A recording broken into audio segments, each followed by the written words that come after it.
Ladies and gentlemen, may I have your attention, please? Welcome to a forum on media trust.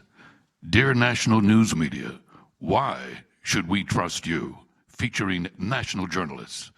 Please welcome journalist on call for the Society of Professional Journalists, Rod Hicks.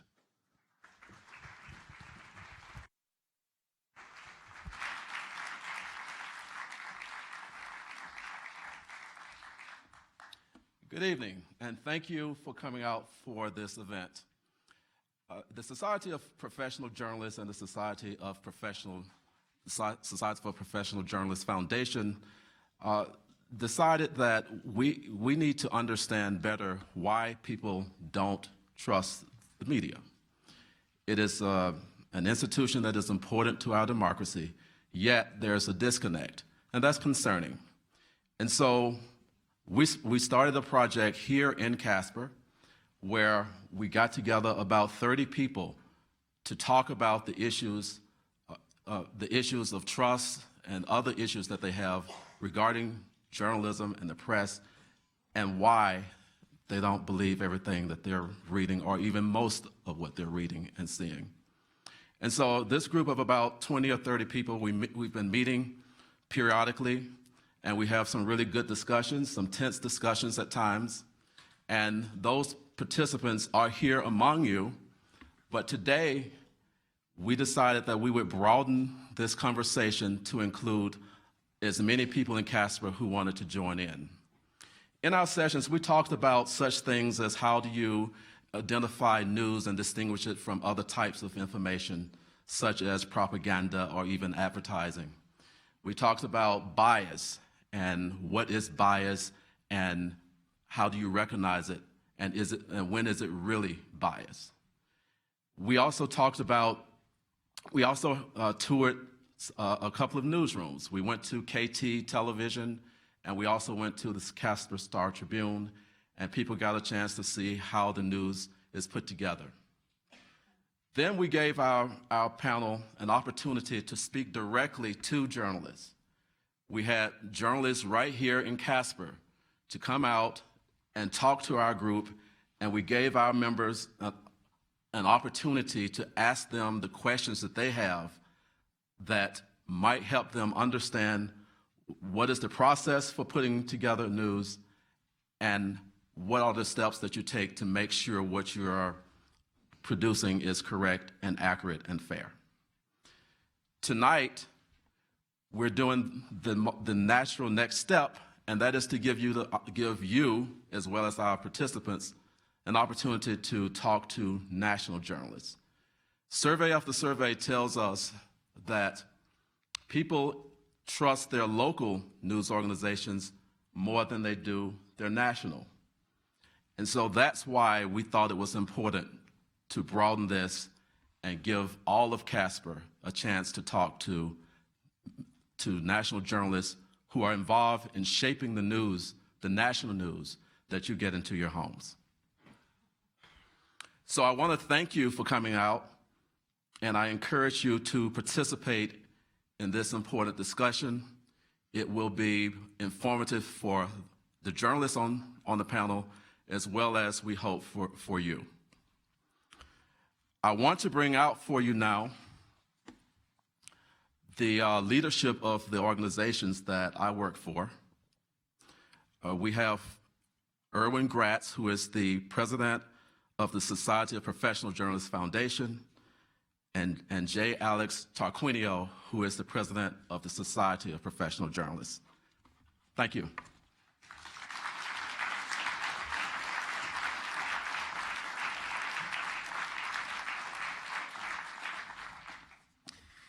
Thank you, Rod, and good evening to all of you. I'm Erwin Gratz. I've been a broadcast journalist for 40 years, currently working for Maine Public Radio as a host and anchor of Morning Edition. And my message tonight is on behalf of our foundation. It's a very simple one, really. It is, as Rod mentioned, thank you. Not only to our panelists, to Governor Sullivan, who will moderate, but to you. We have been putting this project, pursuing this project in the hope that if if you have a better sense of what it is we do, we are less likely to be viewed as your enemy than as your servant, which is the way broadcast journalists and print journalists see themselves. The questions and comments that you bring to this forum tonight, as Rod mentioned, will help those of us who are here better understand you, help us better do our jobs. And we're also hoping, and this is also important to say, Casper is a pilot project, an experiment, if you will, for us in engaging members of the public with journalists. If, as we already suspect, this project is deemed a success, we plan to replicate it many other places around the country. The foundation supports the work of the Society of Professional Journalists, which is this nation's most broad-based journalism organization, and it is my pleasure now to introduce the Society's president, Alex Tarquinio.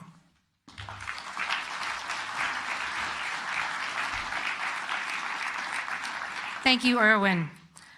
And welcome to the final event in our Casper project. This is a different sort of project for us. Ordinarily, our programming involves training or inspiring journalists to do great work. But last year, we decided to take a new tack. We first began by sending journalists into middle schools and high schools across the country to teach workshops on how to recognize verified news in a program we call Press for Education. And we were so encouraged by that project that we wanted to reach out to the public beyond the classroom.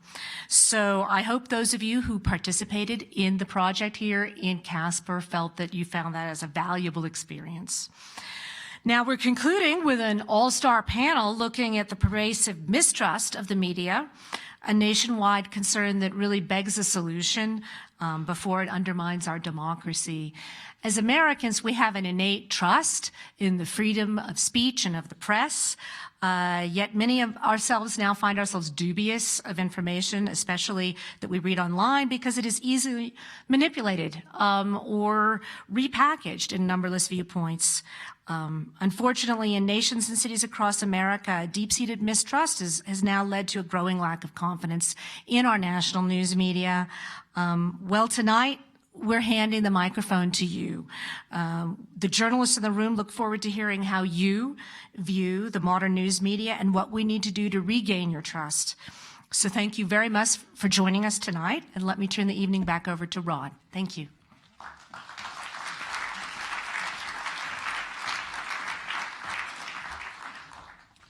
The voice that you heard that started this program may have been familiar to you. It was Bob Price.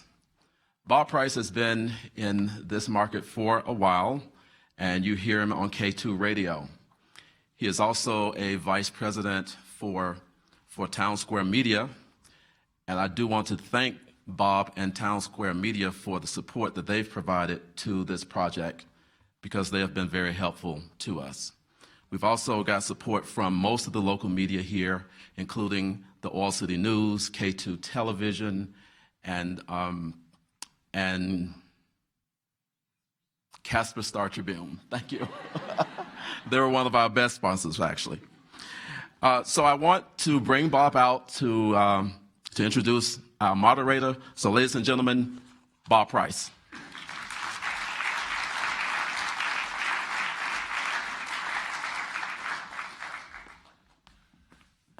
A very pleasant good day to each of you, and welcome. I would like to personally thank the SPJ journalists on call, who, as you already met him, Mr. Rod Hicks, who has developed and managed this marvelous project. Please give him a round of applause. Pete Williams, justice correspondent for NBC News and a native of this beautiful Platte Valley, was scheduled to moderate the forum. The delay of the Mueller hearing in D.C. has presented his appearance here today. The suits at NBC News can't get along without him, so he will not be with us. But he will address you via videotape. So today, joining us as moderator will be Mike Sullivan. As most of you know, Mike grew up in Douglas and practiced law in Casper and of course was governor from 1987 until 1995. Those were, ladies and gentlemen, as you may remember, some tough times. Life has many ways of testing the person's will, either by having nothing happen at all or by having everything happen at once. And it did. And Mike pulled us through. When Mike ran for governor, he went around the state always appearing in a beat-up cowboy hat. His campaign staff spent long hours beating up those hats. I don't know if you knew that or not. He was, as you may remember, U.S. Ambassador to Ireland from 1998 until 2001. Only in America could a guy named Sullivan be named ambassador to Ireland. Ladies and gentlemen, please welcome Mike Sullivan.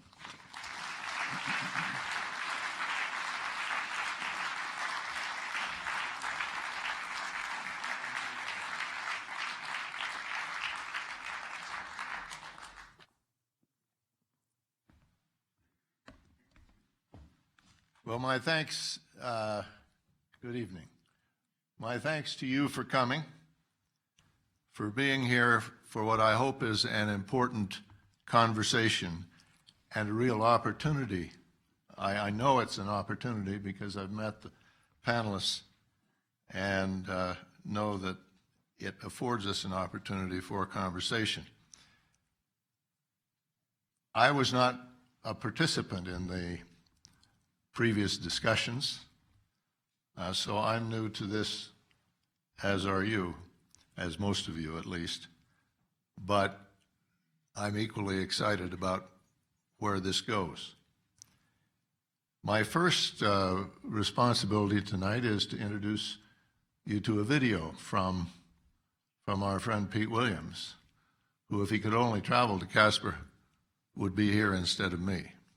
But he did send a video, and I'd like now to have you watch that, and then we will get on with the program. Good evening, and my apologies for not being able to attend tonight. I was looking forward to seeing so many old friends in Casper, and I'm sorry I can't be there. But I see you've traded up by enlisting Mike Sullivan as the moderator, and I have no doubt he'll do a better job. Mike's perspective will be valuable, too, as somebody who's been the subject of news coverage during his time as governor and as an ambassador. I've worked in journalism for more than 40 years, and it's distressing that public trust in news organization is declining. At every place I've worked, starting in Casper, getting the facts right was essential. Nobody gets very far, certainly not at the level of tonight's participants, by making mistakes. As America becomes more polarized, it's important that we share a common understanding of what's going on, of the facts that shape the decisions our public officials make and that we make as voters. And that means not simply retreating to the news sources that share our particular views. So I wish you success tonight, and thank you all for participating.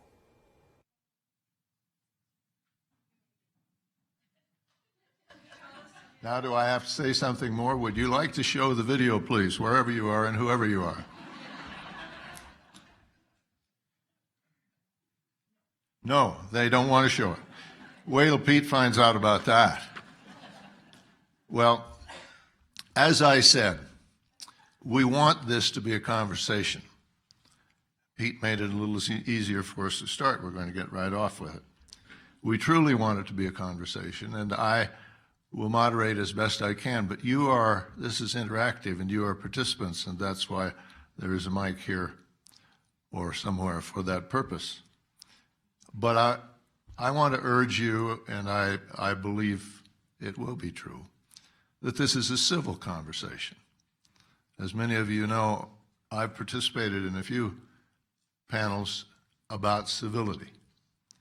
And while I have no question in my mind, there will be many differences of opinion aired here this evening, because I know the people of Wyoming.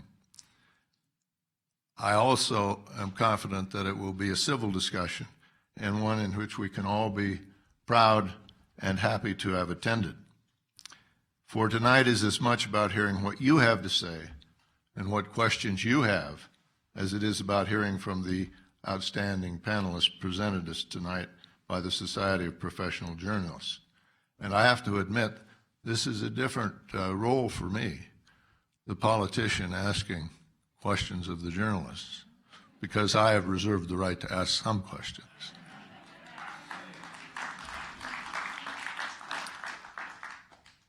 Now, these panelists, as I've already said, are outstanding journalists, and we're happy to have them here. But as Al Simpson said, they wanted to get here in the worst way, and most of them did. Rod Hicks, who you have already heard from, spent until 2 a.m. in the Denver airport waiting to be told that the plane was canceled. Some of you have experienced that. 3 of the other panelists, I believe, came through hailstorms on their way here. One of the panelists had the good fortune to find himself in Cheyenne the first day of the opening of the Capitol, and that was a special privilege. But let's introduce them to you now. Each has a long list of accomplishments in the field, but I'm just going to give you some of the highlights so we can get to the meat of the program and the conversation. The first panelist is Hayes Brown. He's a world news editor and senior reporter for BuzzFeed News, covering the breaking news around the globe. He can also be seen as a guest host for BuzzFeed programming that's live streamed on Twitter, broadcast, as well by way of Facebook. Ladies and gentlemen, please welcome Hayes Brown.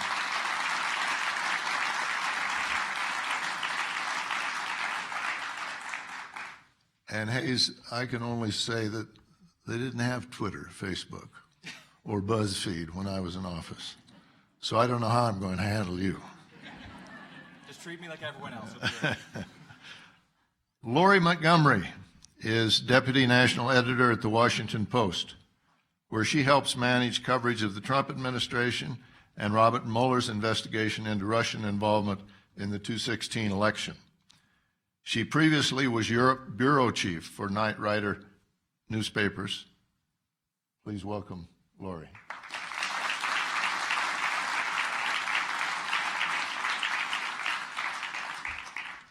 Noreen Gillespie's wide-ranging career has included deputy sports editor, leading coverage of the Rio Olympics, a legislative reporter in Hartford, Connecticut, and now deputy managing editor for U.S. News at the Associated Press.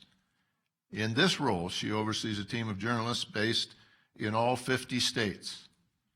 Please give a warm welcome to Noreen.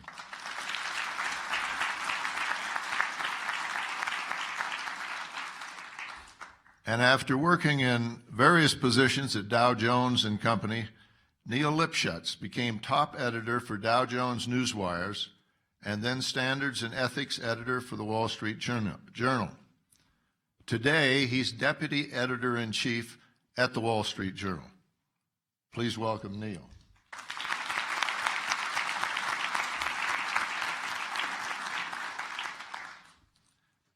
And I'm going to take a seat, and I've reserved the right to ask the first question. Then I hope you'll trample over each other trying to get to the microphone so you can both share your opinions and ask your questions of these panelists. Thank you very much.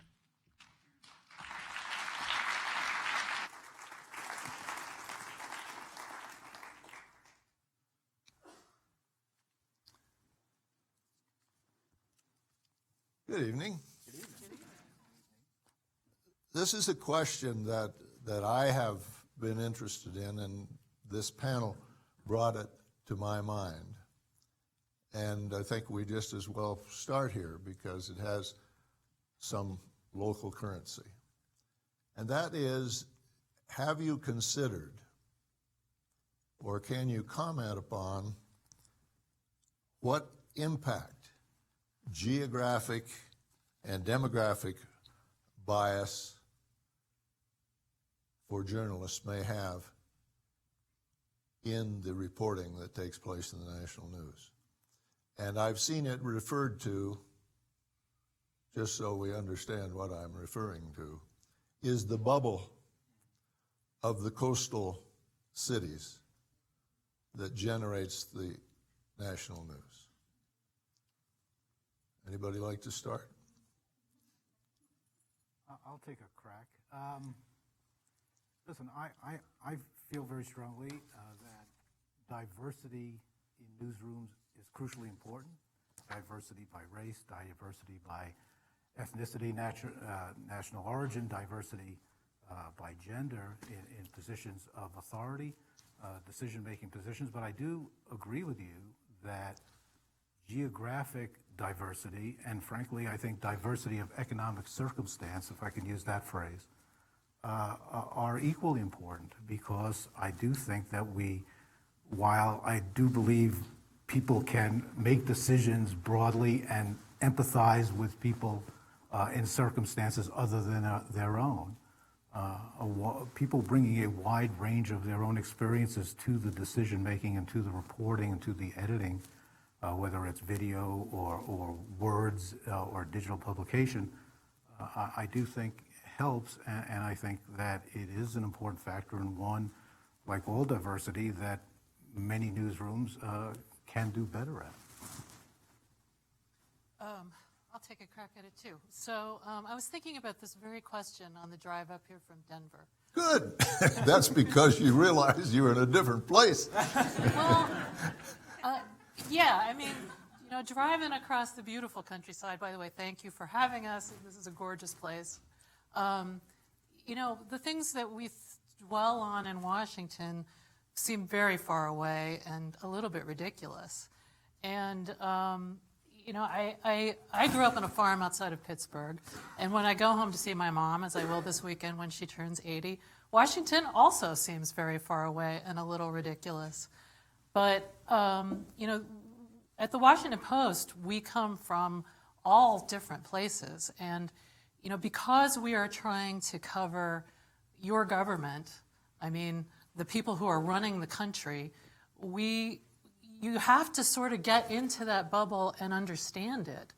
And so I think that we all try to bring our individual experiences to that reporting, but you know, it's hard to tell you and explain in as clearly as possible what's happening without actually immersing yourself in that bubble. So that doesn't maybe totally satisfy your question, but that's kind of how it is. One of the things that we try to do, you mentioned before that we have reporters in all 50 states, and that's something that we're really proud of at AP. We have at least one person, if not more, in every state capital. And I think that footprint to us, that physical presence in all of these places, informs the way that we report. And we deliberately try to construct our coverage teams, whether it's on something like immigration or whether it's our 2020 campaign team, to take advantage of that. We want to make sure that we're pulling reporting and observations from people who live in the communities that we're writing about. And that means, you know, we have people all over the country who are going to church, going to school, and live in the places that we want to pull those observations from. So when we talk about stories, we construct the conversations and the participants of the team with that in mind. Does it get us all the way there? I'm sure that you can point to places where we can improve, and I think as an industry we're always looking for ways to do that. But that's one way that we try to address it at the Associated Press. So I'm going to talk about BuzzFeed News and the way that we think about this in two parts, really. So first of all, I work on the World News Desk. So I'm working with correspondents based around the world, and one of the biggest enemies of people who are foreign correspondents is something called parachute journalism. That's where someone who is not from a place comes in, spends like 2 or 3 days there, writes a story about it, and leaves. And people left behind are wondering, well, what is this place you've written about? I don't recognize it. So we're constantly telling our reporters, and honestly, they're very good, so they're very good at this, that they need to work to avoid that. They need to actually be speaking to the people who are being affected by whatever issue they're covering. They need to actually be talking to people who have lived whatever it is they're writing about, who are from that community, much like the AP does. Here's a secret for you, though, about a lot of media institutions. A lot of them are broke.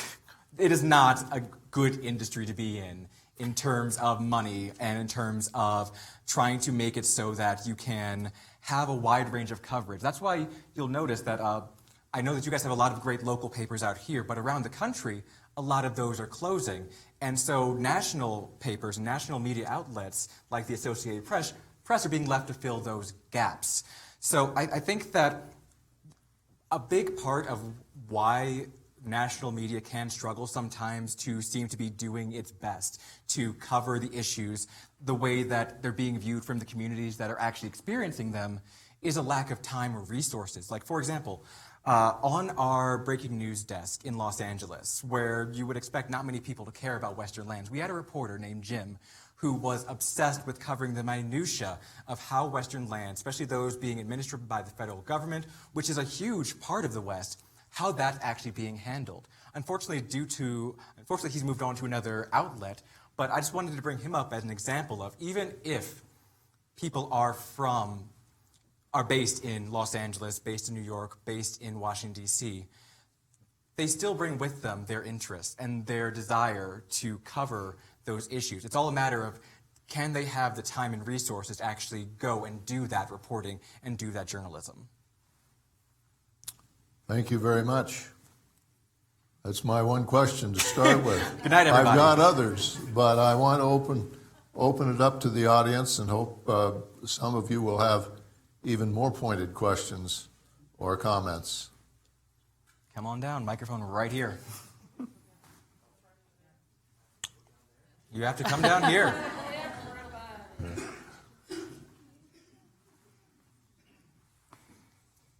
Thank you all for coming to Casper and giving us the opportunity to talk to you today.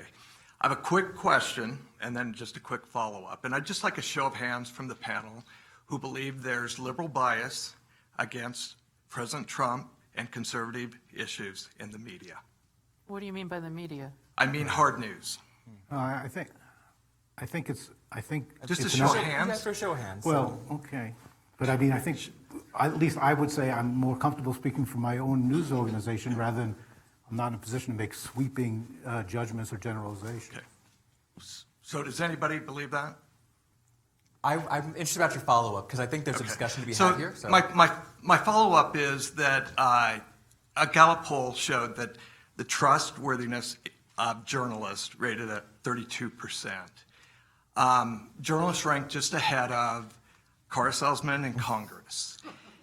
And I think until the media and journalists and hard news recognize they have an issue, they have a problem, it's never going to be corrected.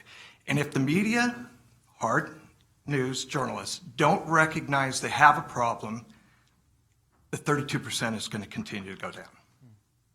Thank you. Can I ask a follow-up of you? When you say hard news journalists, tell us a little bit more about what your definition is. It us on this stage? Are there other outlets that you're considering? Well, no, I'm referring to news anchors and referring to journalists. So I'm referring to news reporters on CNN, to the AP, writers of the AP, the Washington Post, the New York Times, certainly not as much the Wall Street Journal, but... Are you referring to news or are you referring to opinion? No, I have this conversation, I've had it for 5 months. I know the difference between opinion. I know the difference between hard news. And so we've spent the last 5 months demonstrating hard news bias. So I don't want to waste Well, could you maybe give us an example of what you mean? Hard news is an AP article in the paper. I mean, I know, but of bias. What are you talking about when you talk about liberal bias? So you don't understand what liberal bias is? I want to understand what you mean. Well, it could either be how something's reported, an angle, but mostly opinion written by journalists. So instead of journalists writing facts and describing the facts and the news story, they interject their opinions in the article. So it's supposed to be hard news, but what comes out is opinion.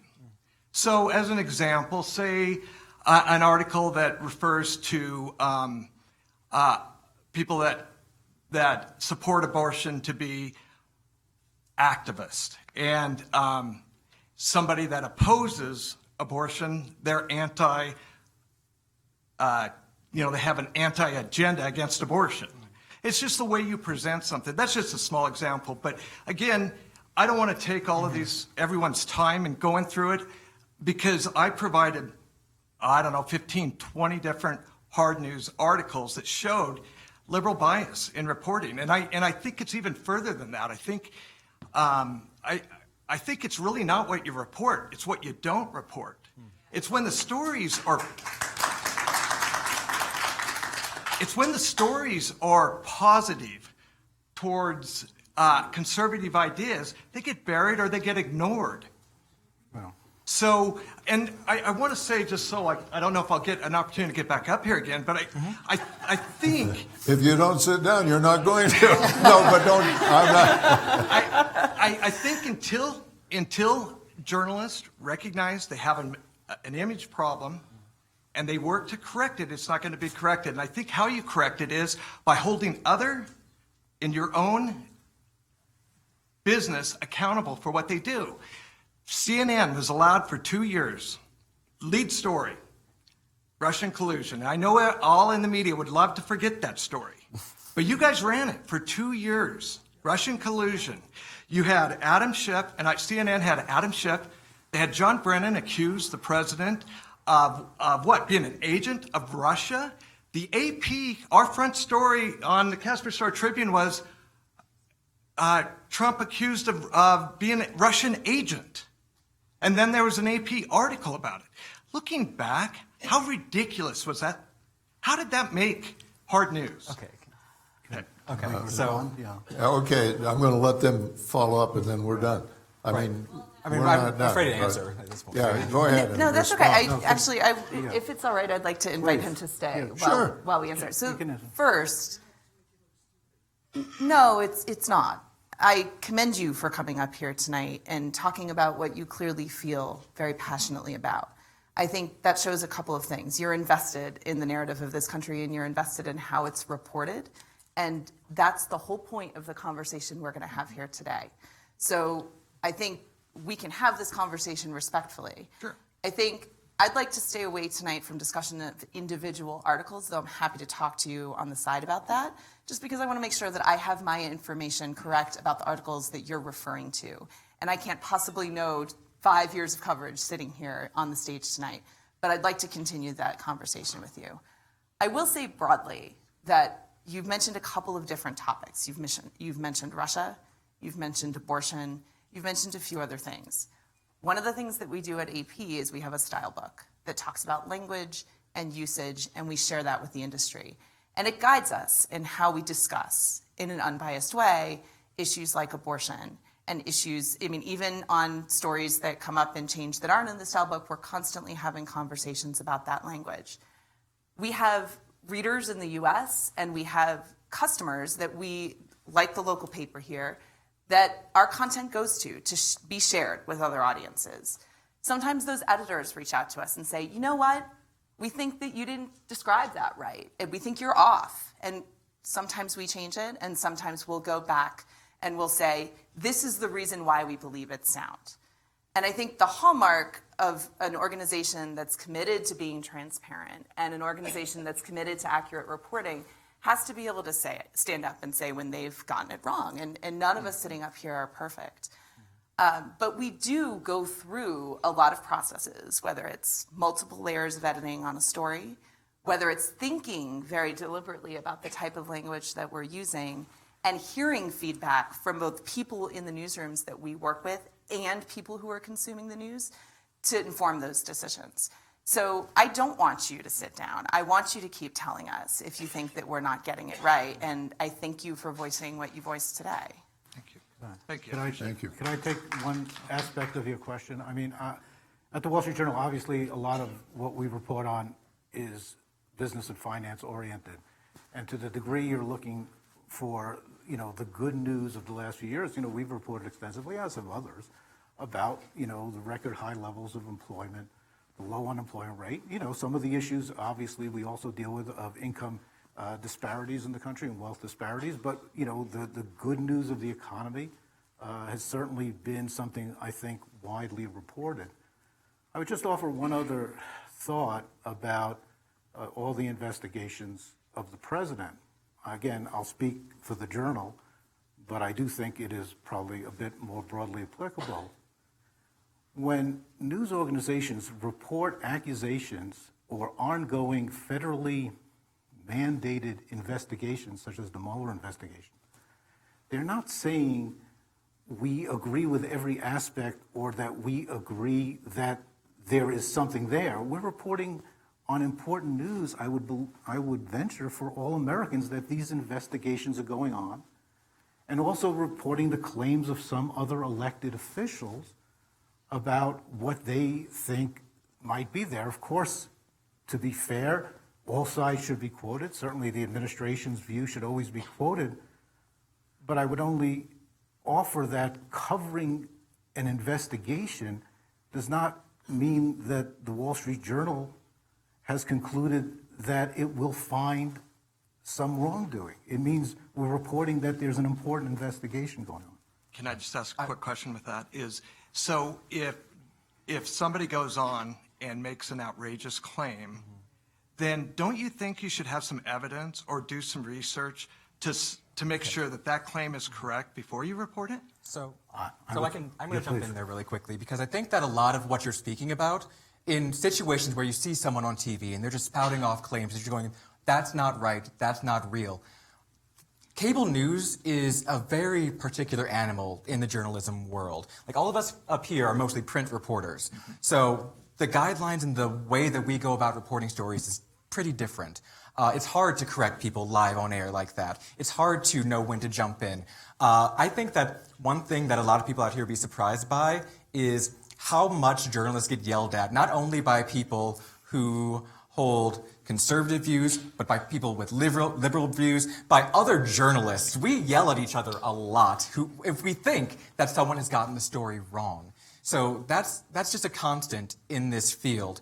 As far as what you see I will say that story choice is very important in newsrooms, because, like I said in my first answer, time and resources are everything for most news organizations. Time is the most important thing we can put out there. Time researching a story, time talking to people, time actually drafting the story, having it edited. We can't cover everything. So in a situation like we're seeing over the last couple of years, where there are a lot of things that are happening that have never happened before in the history of this country, and those things tend to rise to the top as far as at least our organization, because they're what we find to be more outside the norm, more weird, more distressing at times. And so those are what we help surface. I do think that something else that might surprise you, I remember seeing, I believe it was a week ago, during the debates between the Democrats. Do you know on Facebook which outlets had the most views? The answer is conservative outlets, your sites like Breitbart, the Daily Caller, etc. So when you talk about the idea that those stories aren't out there, that the coverage that skews a certain way towards the administration isn't out there, it is out there, and it's being well read by a lot of people. They're doing very well for themselves on Facebook, which a lot of people have also accused of trying to suppress conservative news. So I just wanted to bring those points to light in response to your questions. Thank you very much. I appreciate it. Thank you. Thank you. Hello, my name is Pamela. Welcome to the Wild Wild West. Thank you. I'm so grateful that you have chosen to come to Wyoming, and I understand why. I happen to be somebody who is totally enthralled with journalism. It's my first love. I believe in the Fourth Estate. I believe in the work that you do and the truth-telling you try to do.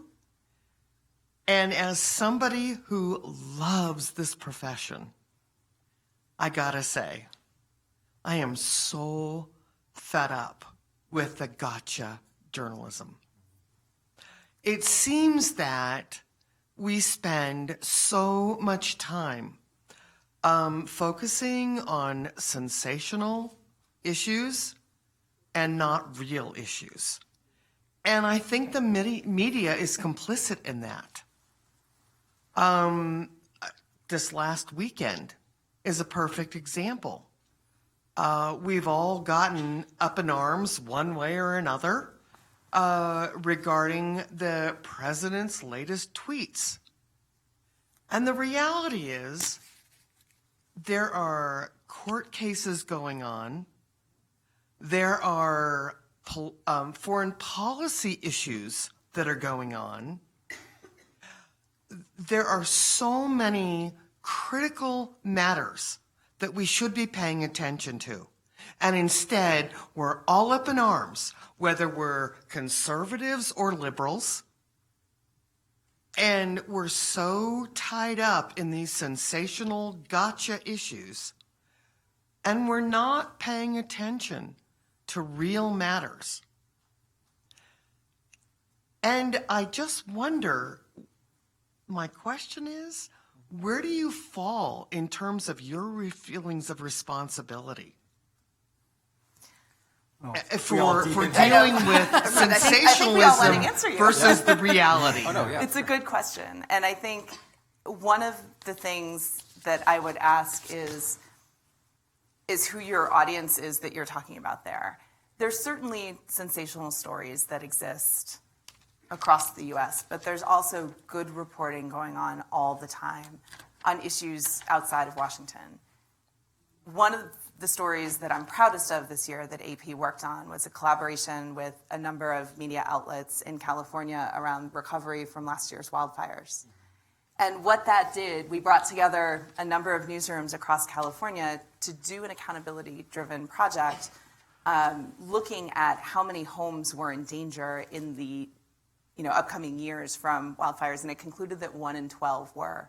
We gave data to newsrooms all across California so that they could tell that story for their local audience, so that they could describe how the danger pertained to the people who were living in their community that they cover every day. Those types of stories are important, and they are happening all over the US. We have so many choices about the news outlets that we can pay attention to and trust and consider to be reputable reporting. And there are stories outside of Washington. We tell them all the time. In the past couple of years at AP, we've told stories about women who've gone missing from Indian reservations and how a lot of those cases weren't looked at for decades. That reporting exists, and it's not hard to find. You just have to keep digging a little bit deeper to see it. Yeah, I would just add again, speaking for the Wall Street Journal, we publish more than 200 articles a day. We have more than 1,000 journalists based all over the world. We have a print newspaper where several pages a day are devoted to world news, several pages are devoted to U.S. news. So, the breadth of what we're doing on substantive issues day in and day out is fairly broad. So again, I think that from a news readership point of view, there is a way to seek out various outlets because the media is not a monolith and people have different levels of both ambition in journalism and in breadth of coverage. And the coverage of substantive issues, I totally agree with you, which is extraordinarily important, I think is there if one looks. I would sort of echo the same thoughts. I mean, we have hundreds of journalists covering dozens of stories a day. We've covered, we have news about foreign policy. We have a big project underway about the effects of climate change. We had a major project in the last couple of years about fatal police shootings and unsolved homicides in small towns large and small across the country. So we cover lots and lots of things, but there's a website we go to that tells us what our traffic is. And you know what? When Donald Trump tweeted over the weekend about those 4 congresswomen, thousands of people flocked to that story. Now, does that mean that's why we cover it? That's not why we cover it. I think we have a responsibility to cover what the president says, particularly when what the president says is so far outside the norms of political discourse. We feel like we have to hold a mirror up to that, and so that people can see what it is. It's our responsibility. And, you know, is it ideal that that's what people choose to focus on? Is it ideal that that's what the cable news channels, that's what the cry on is all the time? I don't think so. I mean, we should be reading more about the opioid crisis. We should be reading about any number of things. But for whatever reason, this president has captured people's attention. And I just want to end this little round by saying, Pamela, BuzzFeed News, we focus a lot on what goes viral. We like to write stories that people want to share. That's how we think about it. When we're choosing and writing up our stories, we want to find stories that touch humanity and stories that once you read them, people immediately want to pass them on to other people so that they can read them too. And I gotta say, do you know how annoying it is when a story that has been like weeks, if not months, being written gets a couple thousand views versus a short post on the president's tweets that gets like 500,000. It's frustrating to us too. But much like you just said, they're still news because it is the president. If it was any other person just writing on Twitter, it would be a different story. But when that is the case, it is the president who is saying these things, it's our job to actually write about it. And we're a digital-only outlet. So we know exactly how many people have read each and every one of our stories.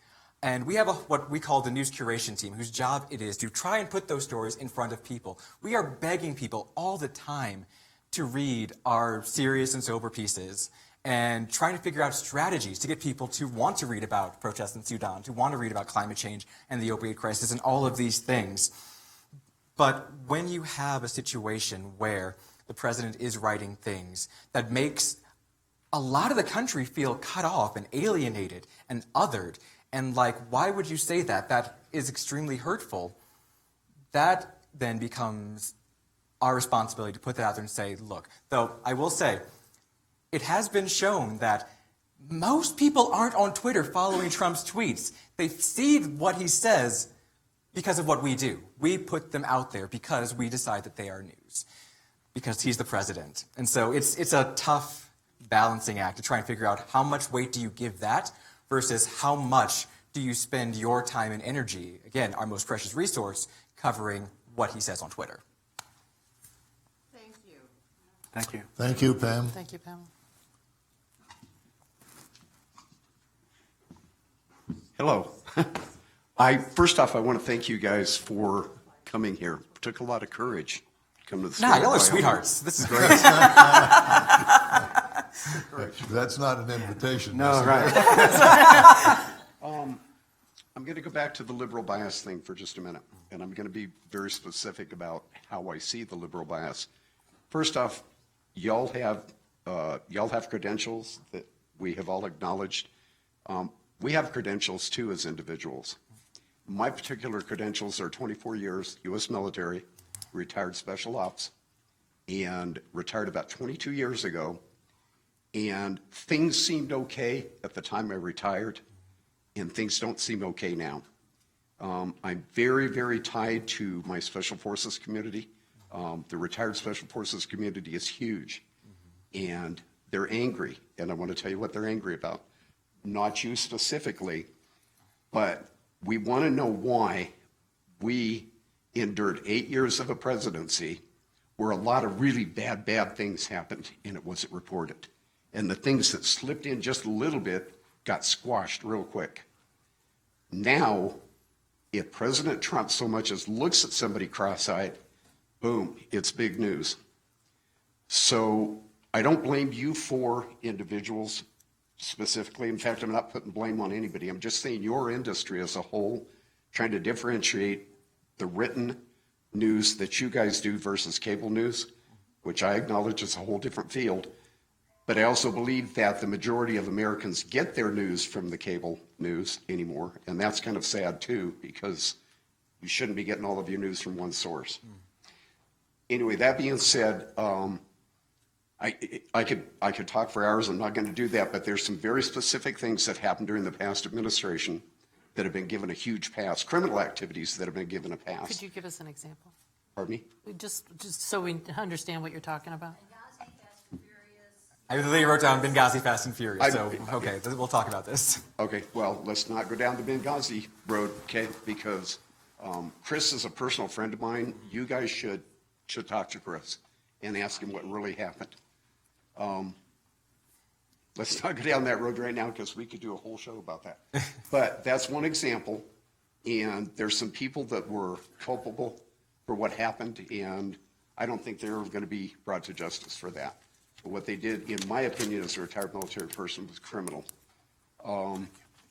So the big question is just that. Does it seem to you guys, because it does to the majority of people in here, that things were a certain way during that 8 years of that presidency, and a whole lot of things happened, and now the spotlight is on everything the man does, and it's upsetting.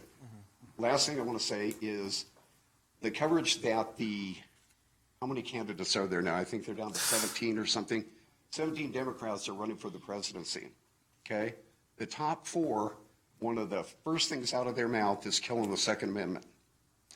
That, in the state of Wyoming, is a no-go. I mean, it would be a Civil War no-go issue. And so it gets a lot of coverage, and I don't understand why. Why does not the opposite side get coverage? We in Wyoming are a really small state with a small population. I think we're like 3rd or 4th or something in the country.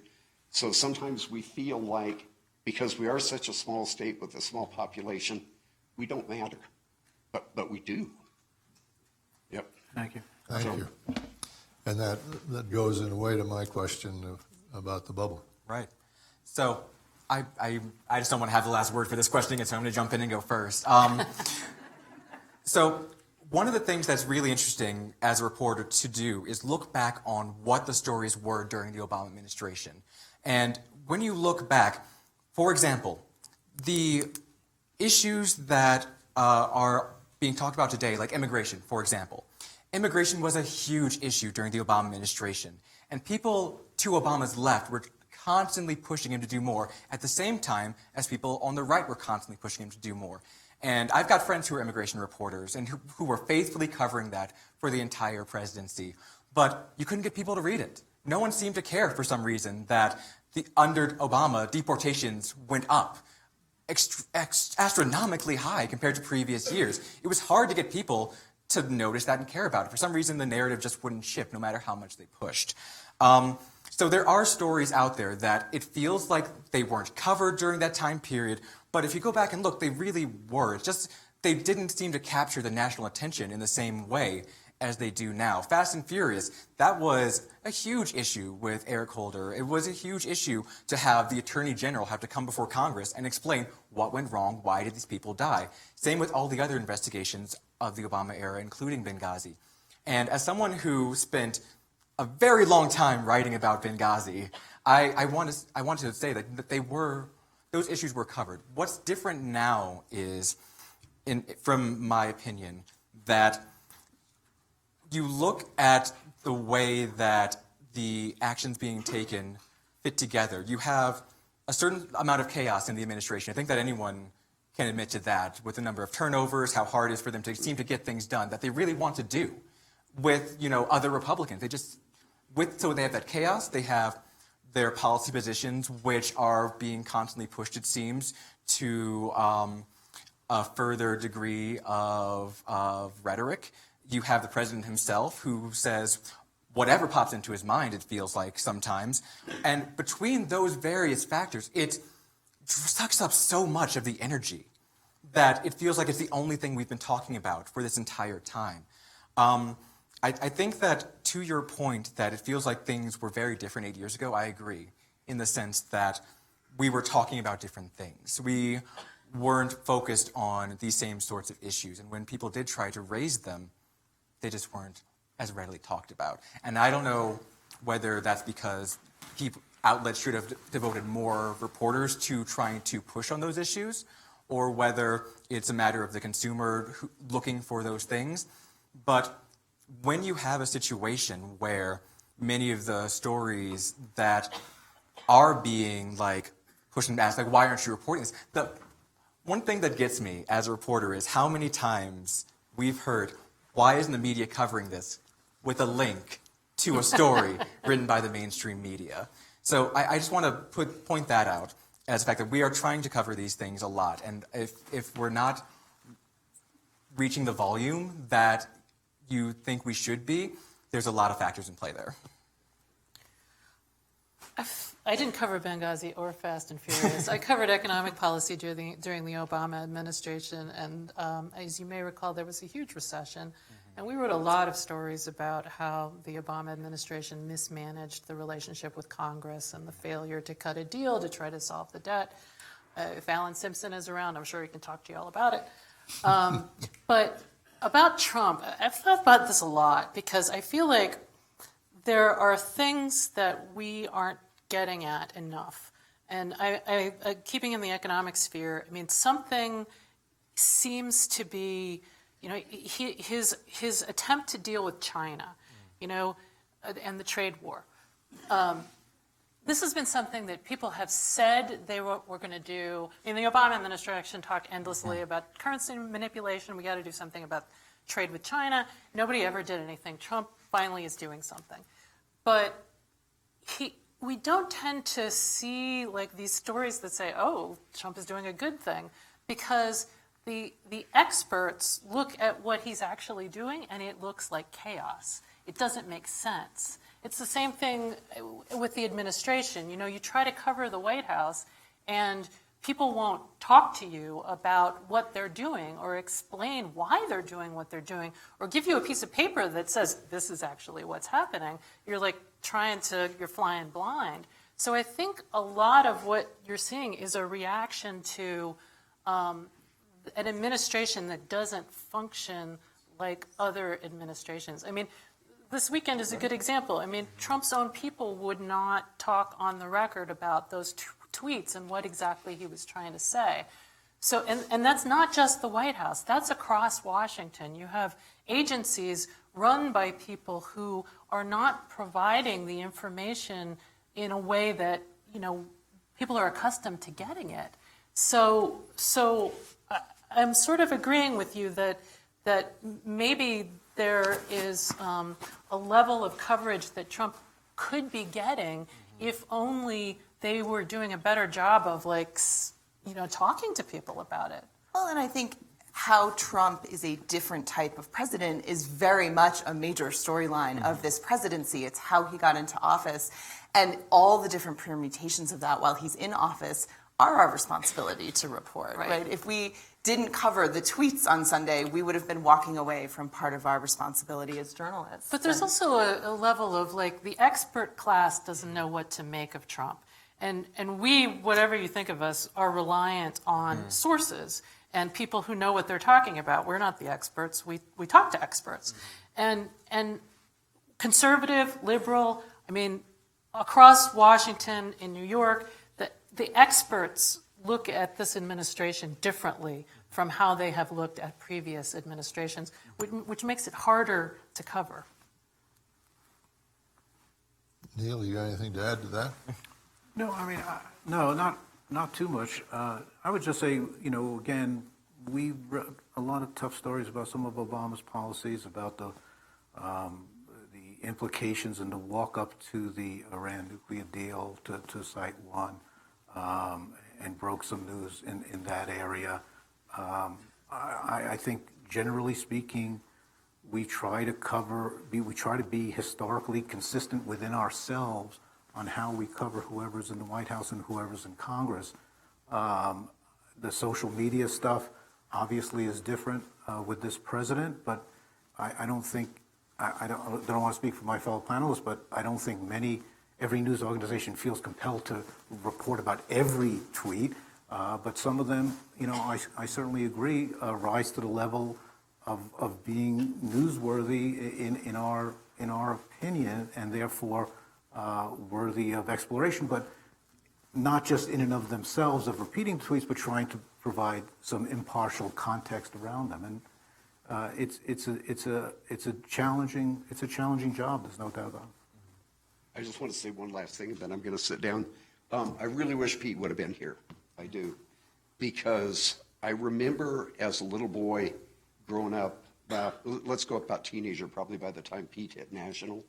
And guys like Pete, when you saw them on the news at 5 o'clock or 6 o'clock, what came out of their mouth, you trusted that. It was the truth. I mean, it was fact. No ifs, ands, or buts about it. We're in a situation right now, and again, it's not the print journalist. It's the cable news that's creating the left and right in this country. And if you guys can do anything to fix it, fix it. We need to get back where when we hear news, we can trust that that's a fact. If one of our politicians says something, it's exactly what he said, and that's exactly what he meant. Not twisted to somebody's way of wanting it to be, but rather exactly what that politician told us. So we then can make up our mind based on the information we were given. So again, I appreciate everything you guys do. You guys, you're awesome. The guy that was up here a couple of minutes ago talked about some of the cable news networks. Those people probably could not sit on this stage. I appreciate y'all coming. Thank you. Thanks for your comment.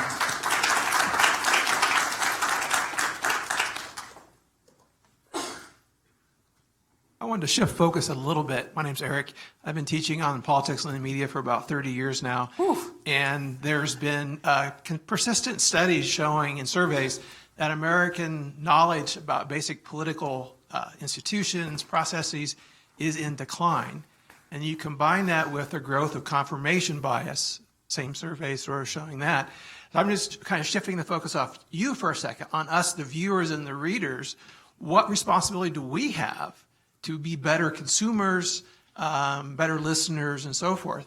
And I just kind of throw that out to... Sure. Thank you. That's a wonderful question. Thank you. I mean, listen, if I could start, I mean, I think that it is incredibly important. I think it is a very confusing place out there as a reader. I don't think there's any doubt about it. You know, it's the phrase that gets used is a lot of news comes at people sideways, right?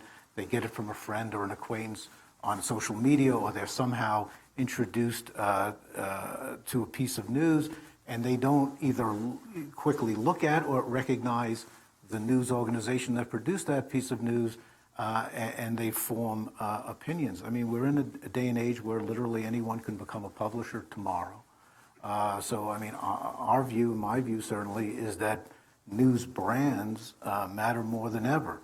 Being able to discern between news and opinion, which is harder than ever, frankly, even when we properly label it, because news is atomized, right? And you know, I'm old enough certainly to remember a pre-internet era.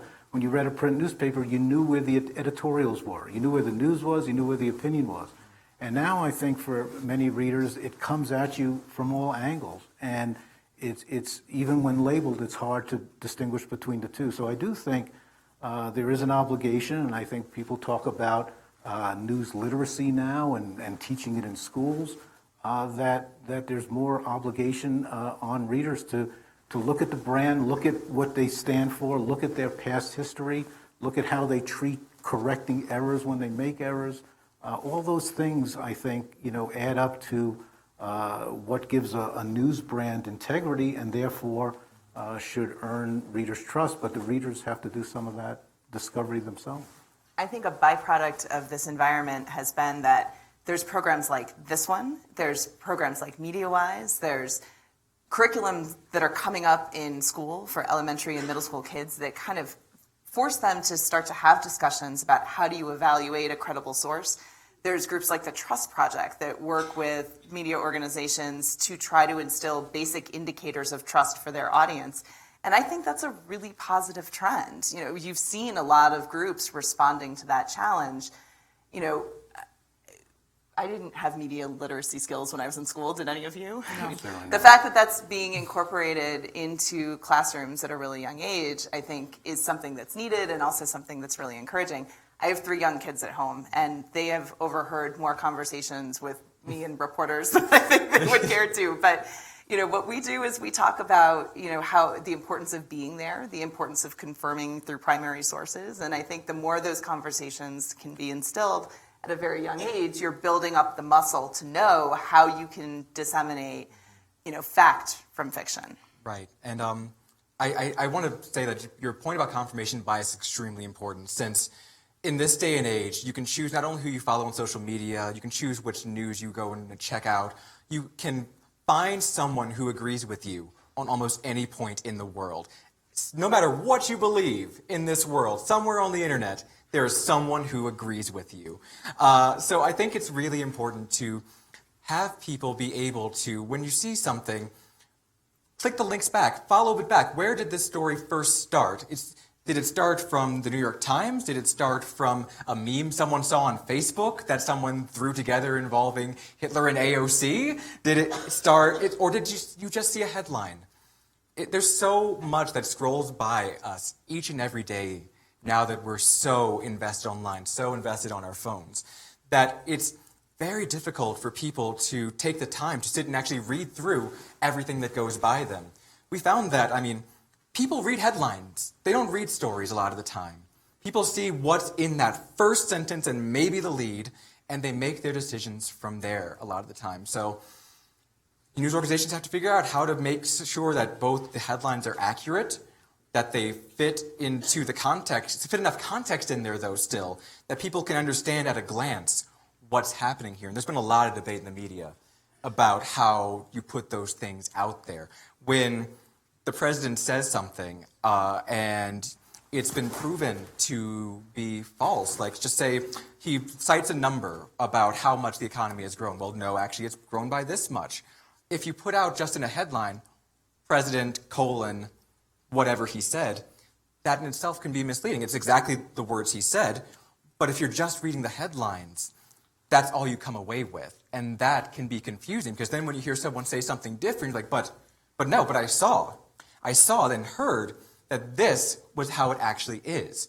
So people out there really do need to have more media literacy. They need to be able to do better Google searches. They need to be able to follow the source back to the primary source and figure out, where did this come from? Did it start on 4chan? I hope you guys know what 4chan is by now, because it makes a lot of news. Or did it start from an advisor to the president? Maybe I'm the only one, but you could tell me what 4chan Oh, sure. Unfortunately, I'm sorry to break this to a lot of people. 4chan is the rock worst. when you lift up on the internet. That's all the things scurrying. It's what's called an image board. The idea is that people can post just images, anonymously mostly, and have conversations through threads. 4chan is a place that has a maximalist idea of what is free speech, and to them, anything. So when I was a teenager, 4chan was that weird place online where you could go and see people being wildly racist or showing gory pictures and whatever, because you could do whatever. There's no rules. It's the internet. Unfortunately, since then, it's taken on a life of its own, where things that start there that have no basis in fact, conspiracy theories and things of that nature, make their way through a weird chain into the mainstream media, either via it gets picked up by a certain outlet, or it makes it all the way to the president's desk. And then we have to, as journalists, trace that back ourselves. Where did this even come from, this idea that aliens actually stole the moon 5 years ago or whatever? Oh, it came from 4chan? John F. Kennedy is actually alive. John F. Kennedy Jr. is actually alive. Answer, it came and from running 4chan. with Trump in 2020. Right? I'm glad I didn't know anything about it. I know. I'm sorry. You're all worse off for knowing that, but you're better, because it's something that if you see that, you can know, well, why is this being pushed forward like this? But you raise a really important point. I mean, the question was, what can consumers do to make sure that they're armed with media literacy? One of the things that we can do, too, is that in our reporting, that we're tracing the origins of some of this information for you, that we're showing a couple of things, right? Where it originated, who embraced it, how it got into the national conversation, and why it's consequential. I think we're dealing with a whole scope of information out there. Some of it's intentional disinformation. Some of it's just things that people say that are wrong that we have to push back on. And some of it we don't know. We have to report out. But one of the things that we're really trying to do more and more is show that chain in all types of reporting, whether it's a news story or a fact check, because it's become such a big part of our environment with the internet. And, just with discourse, kind of showing where an argument came from or showing where a piece of content came from is just as much part of our job today as interviewing people. And on an even more fundamental level, I don't want to belabor this because I want to get to your question, but on an even more fundamental level, what you as a reader can do as you read our stories is check our sources. Our sources. So one of the main things I do as an editor is challenge reporters to say, where did you get this? What's the source for this? And so, when did they say that? Who said this? When? Yes. Just basic questions. So as a reader, if you see, and in Washington, so many sources are anonymous, but we try very hard at the Post. We now say that we talked to 21 administration officials and 5 members of Congress, even though none of them would speak on the record. Which we'll get to later, I'm sure. But I mean, if you see a sentence that you don't believe and there's no sourcing, it was said by X or it came from X, you have every right to be skeptical of that sentence. And I think that those are some of the sentences that you guys are complaining about tonight. Sorry, go ahead. Hi. Hello. First of all, I want to say you all are very lucky that Governor Sullivan is your go-between tonight, because he does bring honesty and integrity to this group. Thank you very much. Especially with This is the toughest job I've ever had. I'm just sitting here enjoying the conversation. The amount of work that he and Senator Simpson have been doing to try and help us get us back to the civil discourse. Fourth generation Wyomingite, have traveled a lot, have done a lot of things, but choose Wyoming as my home. But I'm concerned as I watch news outlets begin to have to meld together because of economics. I watch print get smaller and farther away from us. I watch infotainment, I would call it, a smattering of information and a lot of entertainment on the cable shows, with no one ever bothering to tell us that. I do have to say, I watch Fox, I watch MSNBC, I watch CNN. I've watched how 1 or 2 people on Fox have slowly tried to move themselves back to the center of being a journalist, not just a shell. What concerns us, what many of us came to this project about, was that our outlets for getting information are actually getting smaller. The internet may be getting bigger. There may be 1 million sites, but broadband hasn't changed in Wyoming very much. So, it's a pain in the neck to try and spend 4.5 hours every night finding the right information. Talk radio is nothing but talk radio, and you can choose to believe it or not, but there are no first, second, third primary sources, nothing there. And so my concern is, and our hope was, that you would help us understand. I like the idea about the style book, understand some of the language that should be red flags for us, that you can understand that we are hungry for information, and that we will be supportive if not only print, but video and audio information sources can rise to that occasion as well.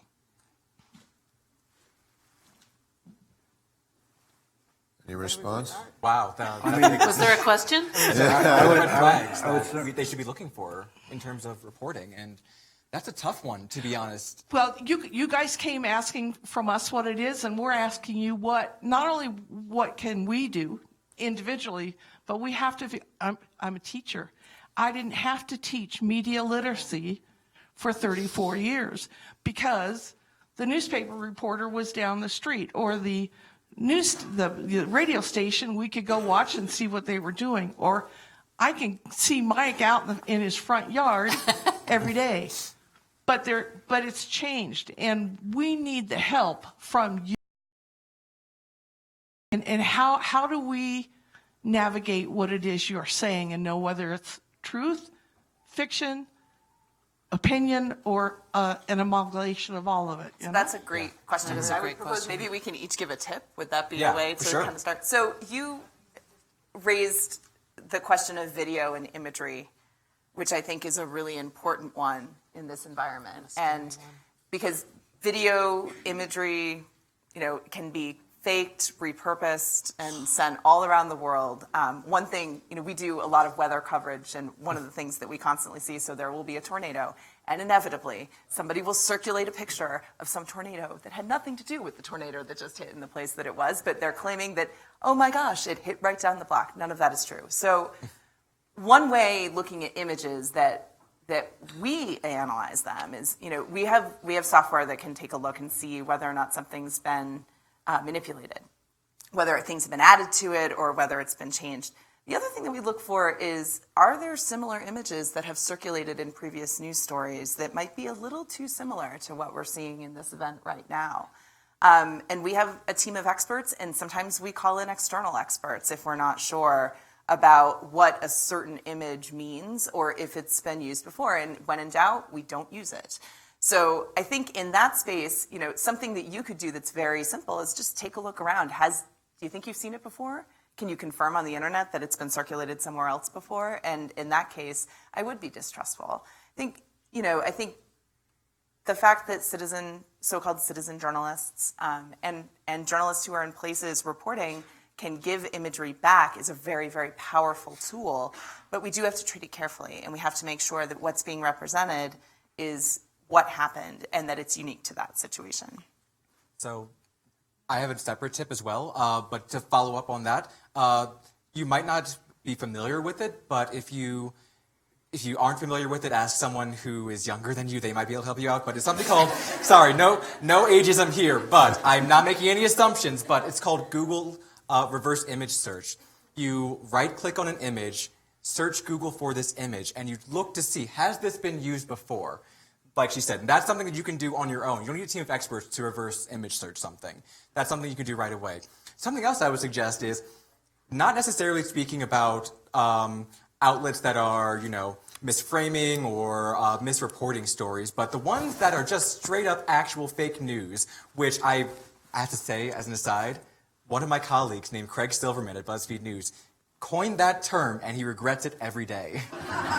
Because what he was referring to is the sort of sites I'm talking about now, which are like sites that just completely make things up, aren't even really related to anything, where you see things that are meant to be satire and are really just for clicks. So my tip for that is scroll to the bottom of the page, because a lot of times these sorts of sites have in very small print at the bottom, this is parody or this is satire. So before you share that, check the bottom of the page to see, is this a real site, or am I just passing on something that's not real? State Senator Charlie Scott. Oh. Thank you, Mike. I want to say I, too, miss not having Pete Williams here. I'm the senior member of the Wyoming legislature currently, and my first dozen or so years, Pete Williams was one of the reporters reporting on me. And he did it very well. Why don't you just stop there? Because that's a perfect lead-in to my ability to call up Pete's video. And then I won't have to offend all these people I'm going to anyway, because you're going to have to wait. But Charlie, you invited it in, so with your permission, I'd like to ask if we can play Pete's video. You want to give me a countdown? Mike Sullivan as the moderator, and I have no doubt he'll do a better job. Mike's perspective will be valuable, too, as somebody who's been the subject of news coverage during his time as governor and as an ambassador. I've worked in journalism for more than 40 years, and it's distressing that public trust in news organization is declining. At every place I've worked, starting in Casper, getting the facts right was essential. Nobody gets very far, certainly not at the level of tonight's participants, by making mistakes. As America becomes more polarized, it's important that we share a common understanding of what's going on, of the facts that shape the decisions our public officials make and that we make as voters. And that means not simply retreating to the news sources that share our particular views. So I wish you success tonight, and thank you all for participating. Thank you, Pete. And thank you, Charlie. And I will pick up from there. And first thing I want to say to you is it is very important in terms of the functioning of a representative democracy such as we are, that the facts be reported correctly. It is much easier as a legislator to be doing something complicated that I think needs to be done if it is accurately reported back home and I can deal with my constituents over real problems that they perceive in what I'm really trying to do, rather than have to chase a bunch of rabbits that just aren't true. And so it makes our representative democracy function much better if we get accurate reporting. Now, I've got a question I want you to think about and answer. And let me explain it in local terms and see if it applies nationally. I've been listening for 40-some years to my colleagues complaining about bad press that they get. And I typically tell them that usually the cause of bad press in reporting on a legislative thing is that the reporter did not understand the subject matter at hand. Our reporters have to cover a wide spectrum of things. They cannot be expert in everything they report on. They just can't be. It's not humanly possible. And frequently we tend to talk in terms of jargon and make assumptions about background knowledge that are simply inaccurate. So the source has an obligation in terms of getting accurate reporting of making sure that the reporter understood. And frankly, most of the bad press I've seen has come when people did not get that across, and the journalists consulted their prejudices to complete the story because they didn't have the full story. Now, my assumption had always been that nationally, the reporters were more specialized, had more resources available, and could be counted on to do a little more of the background and understand the material a little better. And I'm starting to wonder if that is still true. You know, I rely on the Wall Street Journal quite a bit because I think they have the resources and take the time to get it right before they print it. But it seems to me that in many cases, the resources are no longer there, and that principle of a major cause of bad reporting is the reporter simply didn't understand, didn't have the time, didn't get the help from the sources that was needed. And my first question to you, is that a real problem at the national level? I think that it is less a problem at the national level than it is at the local level. And I've personally covered 3 state legislatures in Texas, Michigan, and Maryland. And you know, the quality of information that you get, the amount of time that you guys have to explain things, the outside help you get, the staffing support is much less the reporters being specialized enough to understand what is happening with the flood control district or whatever it is. But it's the reporter's responsibility to ask the questions to get it right. I mean, fundamentally. I mean, yes, but the reporter has a deadline. Well, nonetheless, I mean, when you're a reporter, wherever you're a reporter, especially if your sources are picking up your newspaper and reading what you wrote, you find out very quickly what happens when you don't get it right. Mm-hmm. And that feels bad. So bad. And you don't want it to happen again. So you have to keep asking all those questions. On the national level, I think in terms of legislation, there are hundreds of reporters covering Congress. And there are it's like a whole herd of reporters that just do energy and foreign policy and, you know, economic policy. So I think that's less the case on the national level. I have to thank you for looking at the relationship between source and reporter as just that, a relationship, because it is. And I think the stronger relationships are with sources, the better journalism comes out on the other side. I also spent time covering a state legislature. It was the first job I had at AP. And I was really lucky to have a mentor who helped me build those relationships and also helped show me how you build out a legislative story. Because when you're in that environment, you do go from topic to topic very quickly. Especially on the last day of the session. And you've got to When it's learn how flying. to research really well, and you have to know who to go to for what information, and you have to know what sources are available to you to be able to back it up with context and fact.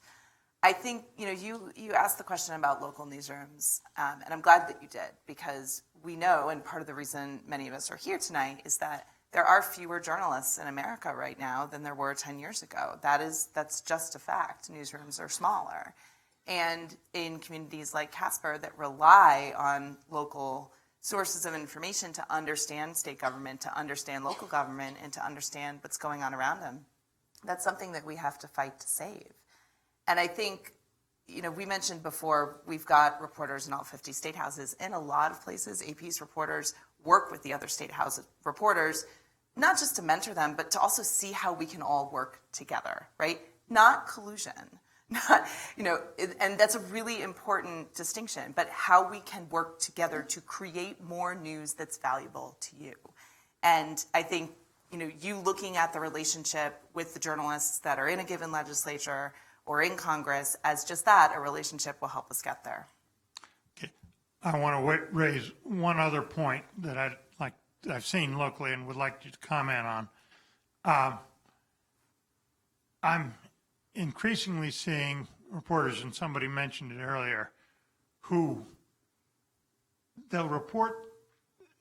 The bias comes from how they select what they report and the angle they take on covering a story, and they'll report on the particular aspects of it that are interesting to them or that further their particular causes, and ignore the other things. I'm getting to feel with a number of them, like I do with the lobbyist, that I'm likely to hear the truth, but not the whole truth. And that bias in coverage, in particular, can be quite a problem. They just don't cover the key elements of the story. They cover what happens to interest them. And what's your perception of that at the national level? I've seen it come and go at the local level with particular reporters, and then your coverage is just biased for a year or two till they move on to a different market. Go ahead. I'm sorry. I was just going to say, I think that, we're all editors up here, and I think it's the role of the editor at a news organization. And again, what you said earlier and what some of the folks up here said is important. A lot of this does, start with having enough resources, having enough people to go cover important stories, do it in a fair and whole way, but also having enough supervision of those reporters, of experienced editors who on their own understand the story that they're supervising, and therefore will know if the reporter comes back with only the part of the story, or frankly, perhaps not the most important part of the story, and that editor's responsibility is to ask that reporter to go out and do more reporting, talk to more people, and get the 360-degree view of whatever the subject is. So I think editing, strong editors, and again, this requires news organizations with greater resources. I think generally speaking, some of the national news organizations have more of those resources. The phrase, unfortunately, goes back to one of our earlier commenters. The phrase in journalism now is about local news deserts, swaths of the country, except for perhaps the AP, where there's just no local coverage and much less, expert editors, much less editors who've lived in the community for 30 years. And that's a problem. I don't know the solution to that problem, frankly, but it's a reality. And I think we do have, some of us at the national level have the luxury and the resources to have the strong editing that can better direct reporters. Agreed. As an editor, I also agree that, the job of an editor is to ask what's missing from this story. Like when you read it and you think to yourself, well, I know for a fact that everyone can't be in agreement on this issue. There has to be someone who disagrees. Why have you not talked to them? Why have you not gotten what is actually happening here? And so you see that. I mean, I'm just going to speak for BuzzFeed News personally for a second. We decided a while ago that there are some issues that are so fundamental that there aren't really both sides to a story. And one of those is climate change, for example, where it's like there is the science and then there's the not science. And so we we don't need to put in a disclaimer that says, well, the scientists say this, but other people say this. But that's a very rare situation. Like, for the vast majority of stories, we're constantly bugging our reporters, please make sure that you give us everything in this piece. But you brought up something interesting, which is the idea of angles and the idea of takes and the idea that you have to be different than everyone else's coverage. Because as there are more outlets out there for people to choose from, you have to decide, especially if you're at a place where you know that a big story is going to be covered and you guys have to get in on it, you have to decide, how are we going to get on that? You have to ask the reporter, what's your angle? What's your take? What makes this different than every other story about this on the internet? And that's where sometimes you can see that story choice start to really play a bigger role than it used to, as people are fighting for more eyes. I think that it's not necessarily a bad thing, since, you know, on the whole, given the amount of stories that are out there, it doesn't really make it so that it impacts the overall coverage. But there are definitely outlets that take it too far, too frequently, and it's just something that we do need to think about. And the climate change example you brought up is a good one, because you get a reporter that is really focused on that, and we get an issue it's economic, it may have some minor climate change implications. The story comes out is all about the climate change implications, and they ignore both the pros and cons on the central issue. Right. And So that's the problem that's bad we're writing. talking about. That's bad writing and bad reporting. What I meant was the central idea that climate change is real, not that every climate change story should ignore the fact that there are people who are actually hurting from the way that industries are shifting as we attempt to deal with that. That is a real situation that should be reported. And people that are benefiting from the climate change too. Mm-hmm. That is also true. I get a third hay cutting that I didn't used to be able to get because it's warmed up. Enjoy it while it lasts. Let me just add a footnote to this resource discussion, because something which I was reading in preparation for this panel indicated that copy editors were the first to go. Yes. That as resources shrink, one of the first casualties is the editor that reads the copy to try to take care of some of those concerns. And that has its own consequences.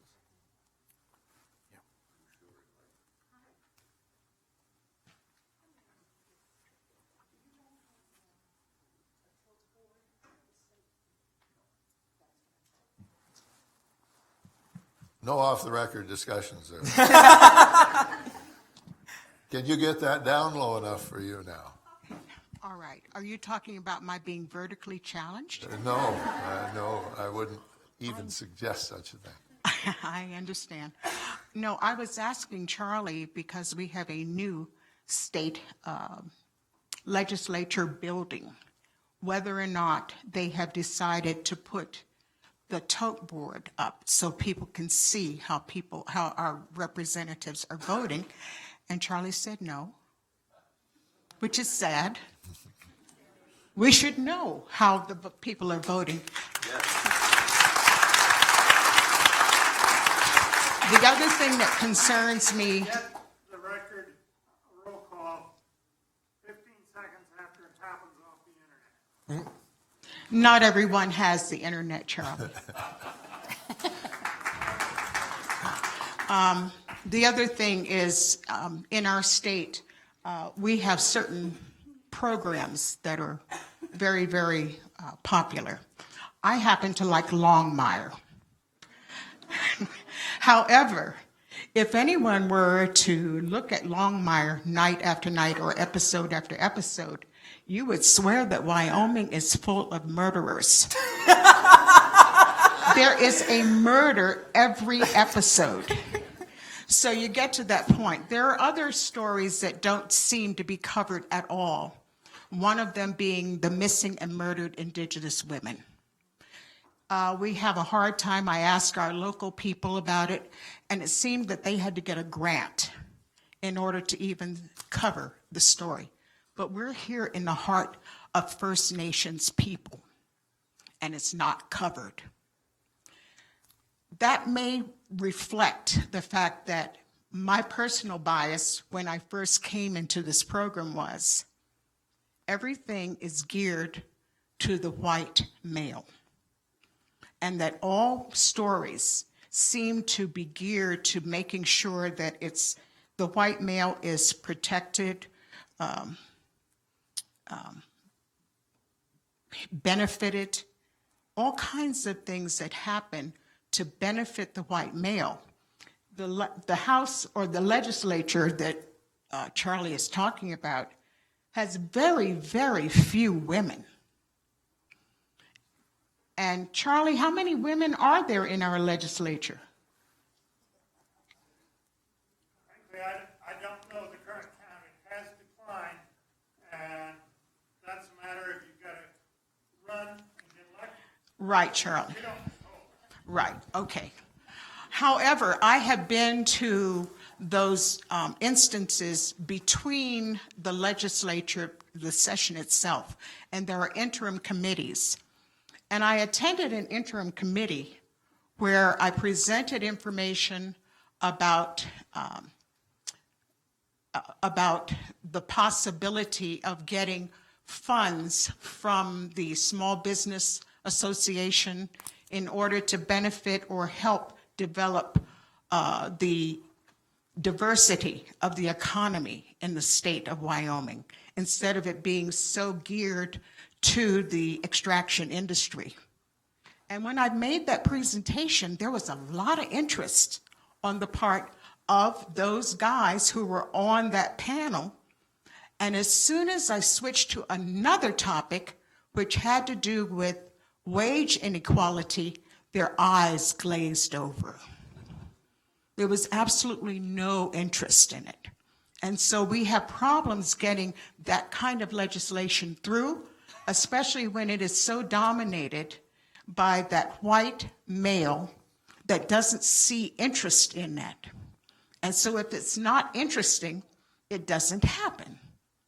And when you're talking about women running for legislature, there has to be interest in wanting women to serve. And there's a reason for them to serve because of what it brings to the table that wouldn't be there if those women were not producing legislation or some type of concern about families and women in this state.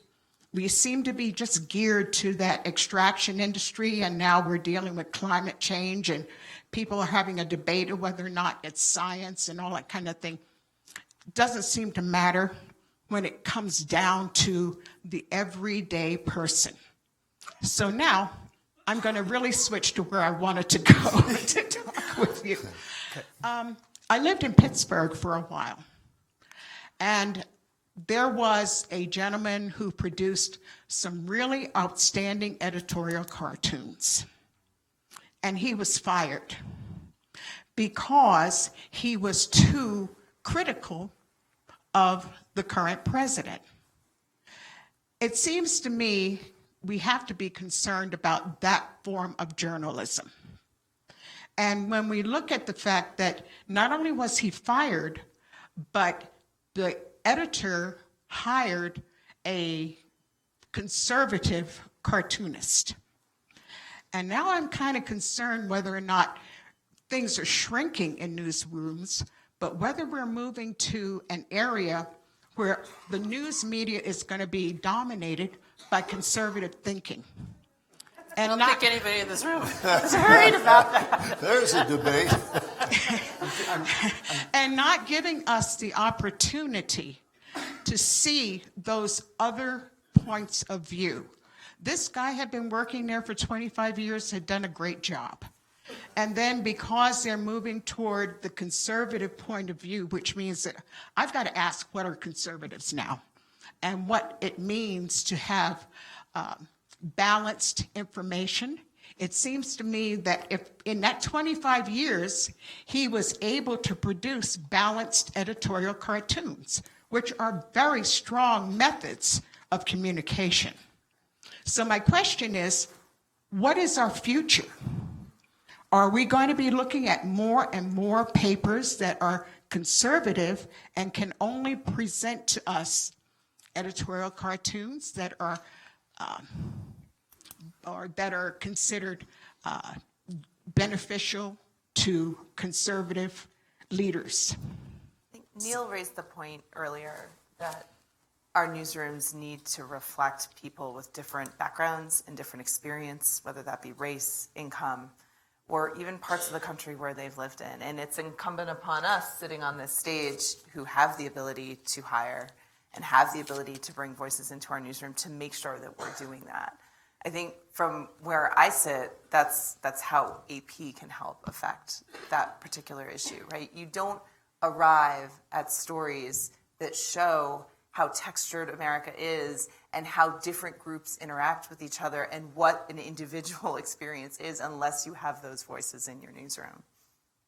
So, sorry. Go ahead, no, go ahead. Okay, so it might surprise a lot of people here to learn that until a few months ago, the politics editor at BuzzFeed News is a conservative. She actually came to us from the Washington Free Beacon, which is a conservative online outlet.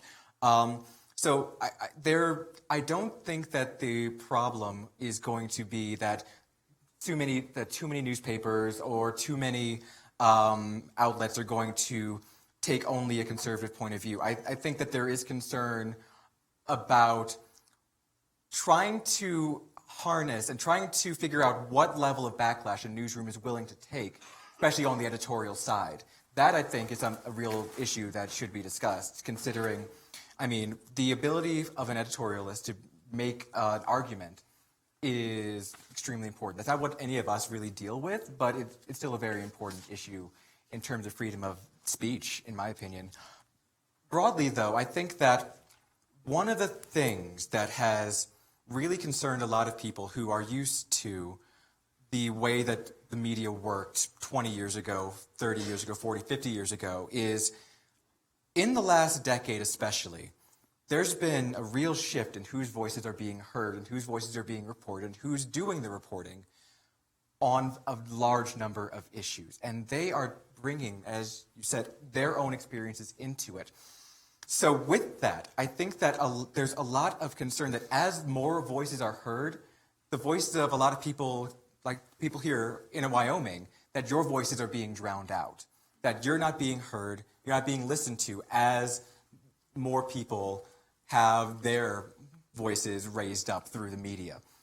I think that that's a false dichotomy. I think that that's not the way it actually works. I think that the more that we are able to actually hear from and understand the way that people in various communities from various backgrounds live and work and interact with each other, the better we all are as a country. The better for us as reporters, the better for you as consumers to actually have people who can bring those things in. Over the last couple of years, too, there's been a shift, I feel like, in what people see as objective journalism. I feel like it's gone from the idea that you have to be purely neutral to the idea that if you see something out there that all the facts point in one direction, you go in that direction, whether or not it actually has a countermanding side. I mean, I'm sorry to go back to the president's tweets this weekend, but I do believe that given his long history, that it is extremely accurate to call those tweets racist. If you look at I'm sorry, if you look back. No. Let me explain. No. So, if you look through, Wait. One of the first. He's entitled to. No. Okay.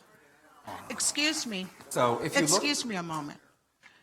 We're all in here to learn. I heard your racist All right. rap, okay, Oleta? Okay, so if we're not going to have internal discussions. Right. So if you look back at some of the first coverage of Donald Trump, if you go all the way back to the 70s, one of the first news articles about him is the Department of Justice going after him for violating housing discrimination rules. If you look at the Central Park Five and the fact that he's never apologized for it, even after they were exonerated through DNA evidence, he still believes. Obama spied on our president. He did not. Why is he not in prison? Wait, Okay. wait, please. I gotta go. You guys are fucking pathetic. Okay. Hey, be notified, guys. It'll all be on air. Okay. It will all be on air, so Yeah. tune in later to your PBS station, guys. So I just wanted, the only point I was trying to make is, it's not like we're trying to invent something from thin air. When we make these judgments, and they are judgment calls, and that is hard, we don't do it just based on what we feel or what we have as an opinion. We look at the record and we go from there. That's all I was trying to say. Lori. I just wanted to go back to the original question. Please do. Does anybody remember the original question? So I'm from Western Pennsylvania, which is super conservative. Talk about Trump country. And there have always been very conservative newspapers. The paper that I delivered as a kid, the Butler Eagle, is extraordinarily conservative in its editorial pages. And the Wise family, in fact, bought the alternative paper in Pittsburgh and fired the executive editor for writing some stories that they weren't happy about. So the point is, ownership of newspapers has always been very diverse. And the decision about what to do in your editorial pages is up to the owner of the newspaper. And if the owner of the newspaper wants to have conservative voices on the editorial pages, that's the right place. What we want to be careful of is that it doesn't bleed into the news coverage. At the Washington Post, our editorial page believes very strongly that whatever position the editorial board takes, which typically is center-left, I would call it, we also have a responsibility to air other voices. So we have conservative voices, we have a very pro-Trump columnist, and we have liberal voices. So the way we approach, opinion journalism is to try to have the full array of voices. We have none. We don't have an opinion page per se or columnist. Our mission is really to report the news. And, throughout our history, we've made a deliberate decision to make that the product that we give to news consumers. We don't enter the opinion space at all, and that's something that's core to who we are and core to our brand. Oh, I should make clear, I have nothing to do with the opinion, the editorial board. We're entirely separate. But that seems to be the position that they take. Right, and I think that's important to remember, too, to that point, that, at the Wall Street Journal and at many other longstanding publications, the editor-in-chief of the newspaper is typically in charge only of the news. Right. The editorial pages, the opinion pages, and even those so-called op-eds, which may have opposing views to the editorial board, have a separate editor. Typically, both of those people report to the publisher, but their hierarchies are completely separate. I mean, just as much as historically, those of us in news have made sure that all our decisions are independent of any of the commercial decisions, advertising sales, subscription sales, etc. We're completely separate from them. We want to make all our decisions based on the news, nothing to do with commerce. It's important to remember, too, that wall is just as thick at the Journal and many other places between the news department and the opinion department. And there's a mutually respectful but separate operation, and I think that's just important to know. And as I said before, especially in the digital age, the way we get news, which is usually not in a full package from one organization, but articles and opinion articles and news articles from various different places coming together, it's just important to try to, to keep that in mind, that separation between opinion and news. But it's a challenge for everyone. Could I take a moment for a commercial? I'm not sure if PBS will allow for that. I promise you, it's not really a commercial. I want to thank Rob Hicks, who has put all of this together. And weeks after week after week, we had an opportunity to learn about the difference between opinion and fact. And there were a number of people that came to us week after week. I wish everybody could have participated in the full project. But Rob, thanks.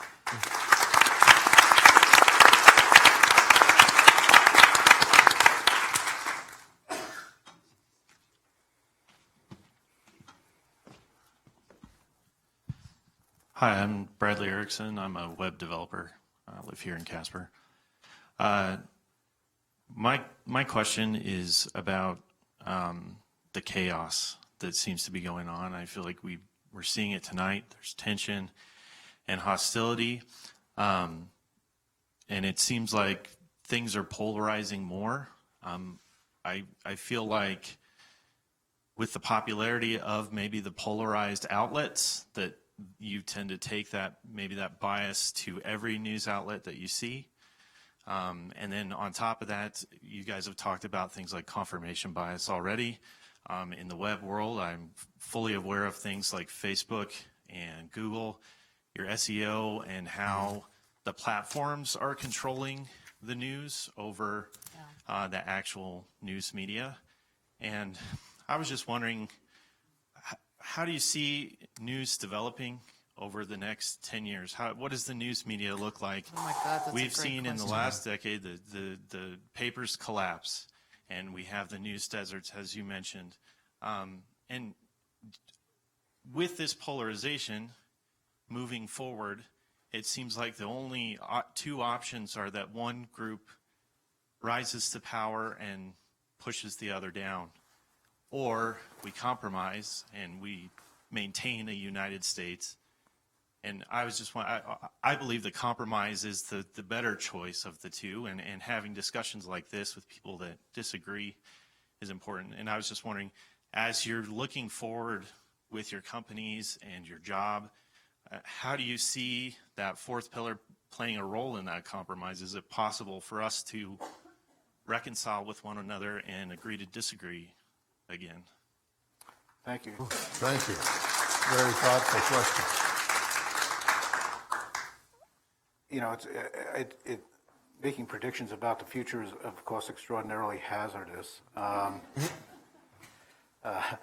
But you know, I do think that with all some of the negative trends, and we talked about, you know, local news in so many places in the country being strained or being understaffed, that we have seen at the same time a whole host of news organizations trying different models, some nonprofit, you know, some digital only, all sorts of different ways. And I believe that will continue because, you know, while sometimes news organizations are going to struggle, frankly, I think it is too important to the democracy and to the future of the country to have either a lack of news or a lack of factual information on which we can base decisions. And whether those facts lead some people to believe certain political opinions and others to believe others, that's fine, but we can't, in my view, lose sight of the facts. And I do think that there are Americans of whatever political stripe who believe that and believe it enough to subscribe to their local newspapers and to subscribe to other news organizations that they trust, because frankly, I think part of how the economics of news are changing is that advertising is obviously in a kind of secular, long-standing decline, and that at least one model, which nonprofit could be one, digital and advertising-based can be another, but I think subscription-based will be something else. So I think for those, you know, readers out there, and for the gentleman who just asked the question, who truly believe in fact-based reporting, is to support those news organizations, locally and otherwise, that you feel are on that mission. I think the trend toward collaboration that we've seen in the industry is something that gives me hope. I think, you know, the AP was founded years and years and years ago on the idea that if we worked together, we'd be stronger as an industry than if we did alone. And in countless examples, whether it's working together to report or whether it's creating a news exchange where different outlets share the news that they have for different audiences, it's happening more and more across the country. And I think we can get some really interesting journalism out of those relationships. I think the idea that as an industry we're more willing to work together rather than prioritize competition is something that might just save us in the end, right? You know, it gives all of the new experiments that you just talked about, I think, a chance of succeeding. And, You know, I don't know what it's going to look like 10 years from now, but I have to think that trend is going to lead us somewhere that's good. So 10 years ago, BuzzFeed News did not exist. So I have no idea what the future is going to look like. I am like the least qualified person sitting up here to be able to, with a straight face, say I know exactly what news is going to look like moving forward. What I can tell you is that, like Neil said, the economics of the news industry is not great right now. Where previously advertising made up the majority of the way that people paid for news, it was subscriptions, sort of, but mostly advertising through the classified pages, through the weekly dealer or whatever that came with your newspaper. And for a minute, that seemed like it might work for digital outlets as well. Instead, you have Google and Facebook hoovering up most of the ad profits, leaving very little for the actual people doing the journalism. So one thing our CEO, Jonah Peretti, has talked about is working for more of a balance and more of a partnership between the platforms and the digital outlets, because we're producing content that they need to survive, because we're what people are sharing, the content creators, while they still reap most of the profits. So there needs to be a better relationship there between the two. I do think that we will see more outlets probably try to go for subscription or membership models, because a weird thing that happened when outlets moved online is, for the most part, they just didn't really think about the fact that, well, we're just going to give away this product for free now. And people like free things. People really like free things. They don't want to pay for things that have been free before. So convincing people that, well, yes, you are clicking around for news articles, you should probably pay for them, is kind of difficult. I'm being very quiet because I'm not sure about the answer. I don't have much doubt about the ability of our organizations to adapt and thrive and survive. But I am very concerned about local journalism. When I started out as a young reporter, my first job was in Texas. I was based in the state capital. There were 2 newspapers in San Antonio. There were 2 newspapers in Houston. There was a newspaper in Austin. There were 2 newspapers in Dallas.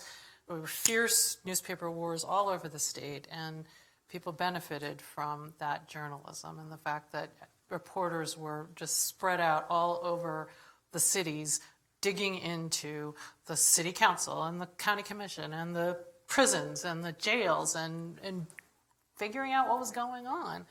And how we get back to a place where those local journalism has a business model, I'm not sure of. I mean, one of the reasons that I think the Post has done so well in this era is that we spend a lot of money on the technology. I mean, when you go to our website, it is super fast. You don't have to wait for anything. It's easy to subscribe. The ads are sort of like, we're working right now on a new model that will make the ads even less obtrusive. But you go to a local newspaper and it is a bulky, glitchy, it's hard to read, and the ads pop up, and it's terrible. But they don't have the same resources we do, and I don't know what the future holds. I think we as a society have to figure it out. Next question. Teacher here in Casper. And I'm profoundly protective of journalists when I see a lot of them being attacked. And I have to defend them to a lot of people, just my family even, because they do see a bias. So I wanted to share just a couple of examples of maybe where they see some things. And I want to know, now you guys are editors, right? Do you still write? I do. Okay. So I'm just wondering about accountability if you spot bias. For example, when you read the stuff your reporters give to you, do you see any bias when you read it? Well, I mean, it depends on what you're editing. I mean, I work mostly with world news, and so that does touch on the Trump administration a lot. So do I see a lot of bias there? I don't think that I would say so. If you look at our topic choices, though, I can agree that, for example, we want to cover women's rights around the world. We want to cover things like access to abortion around the world and reporting like what is actually happening to women around the world. And some people can see that as being very biased, pro-feminist, et cetera, but we just want to put out the facts. Okay. So really, the question that I'm kind of getting to, and it's kind of funny about what just happened over here. One of the code of ethics here says, support the open and civil exchange of views, even views they find repugnant. So in my classroom, when I'm doing discussions about whatever's going on in the news, what we just saw happens in the classroom quite a bit when kids are sharing their views. And my mom, who's a very conservative person, she reads into absolutely everything. So here are a couple examples. I don't know if you guys remember when Jim Acosta and Trump had their exchange, and his White House credentials were taken away. One of the things that even bothered me just a little bit about Jim Acosta's wording was saying, don't you think you're demonizing these people moving up from Central America, as I think he was talking about. So and what I teach my kids is that's kind of a leading question, and it's got some bias just in your word choice. You can't do that. Anderson Cooper, when he rolled his eyes at Kellyanne Conway, okay, that was real popular too, memes and everything. How do you hold those guys accountable? Because would you agree those are some biased? I don't know. I mean, that to me, that's what some of the people are going to see and go, okay, that's clearly a biased thing. Now, by the way, I don't know. I think Anderson Cooper has a journalism degree. I'm kind of assuming. But I know Jim Acosta does. So how do you keep that almost like loaded language? Do you hold them accountable? So I'm just gonna jump in real quickly. So on the specific examples you provided, I do think that it is very important to choose your words wisely, especially when you're questioning the president. I think that there's a phrase that the kids use these days called that same energy, and I feel like a lot of reporters feel the need to match that same energy from the president. Like, if you're going to say this, we're going to ask you about the degree to which you phrase that statement. So when Acosta said, do you think you're demonizing them? He's asking because there are people out there who believe that is the case. And so what is the president going to say in response to that? I personally wouldn't ask that question most because I don't think it's going to get you an answer that's really helpful, and to be that's the honest. other thing is knowing your president, knowing who you're talking to, and it almost seems like if you want to get a reaction out of him, you would use a word like that instead of just saying. Our job is to break news at its core. And I just have to come back to that. I think, we approach those conversations in a way that will elicit news, right? Not a reaction, but news. And I think whether you're interviewing President Trump, whether you're interviewing the governor of a state, or whether you're interviewing the head of city council, or whether you're interviewing a regular citizen, that is the goal. That is the goal. Like anything, you may adjust your demeanor, you may adjust your approach, you may adjust your style of conversation to meet someone where they are, to make them comfortable with you. But your job at the core of an interview is to get the facts and to break news. Still report what he says, and I get that. It's just interesting in my classroom that we do, when we see that kind of, when my kids start calling each other names, for example, for their views. And you try to say, well, journalists are taught to be objective. The word objective came up earlier. And sometimes we don't see that. I don't think, I know there's bias everywhere. Every single news agency has it.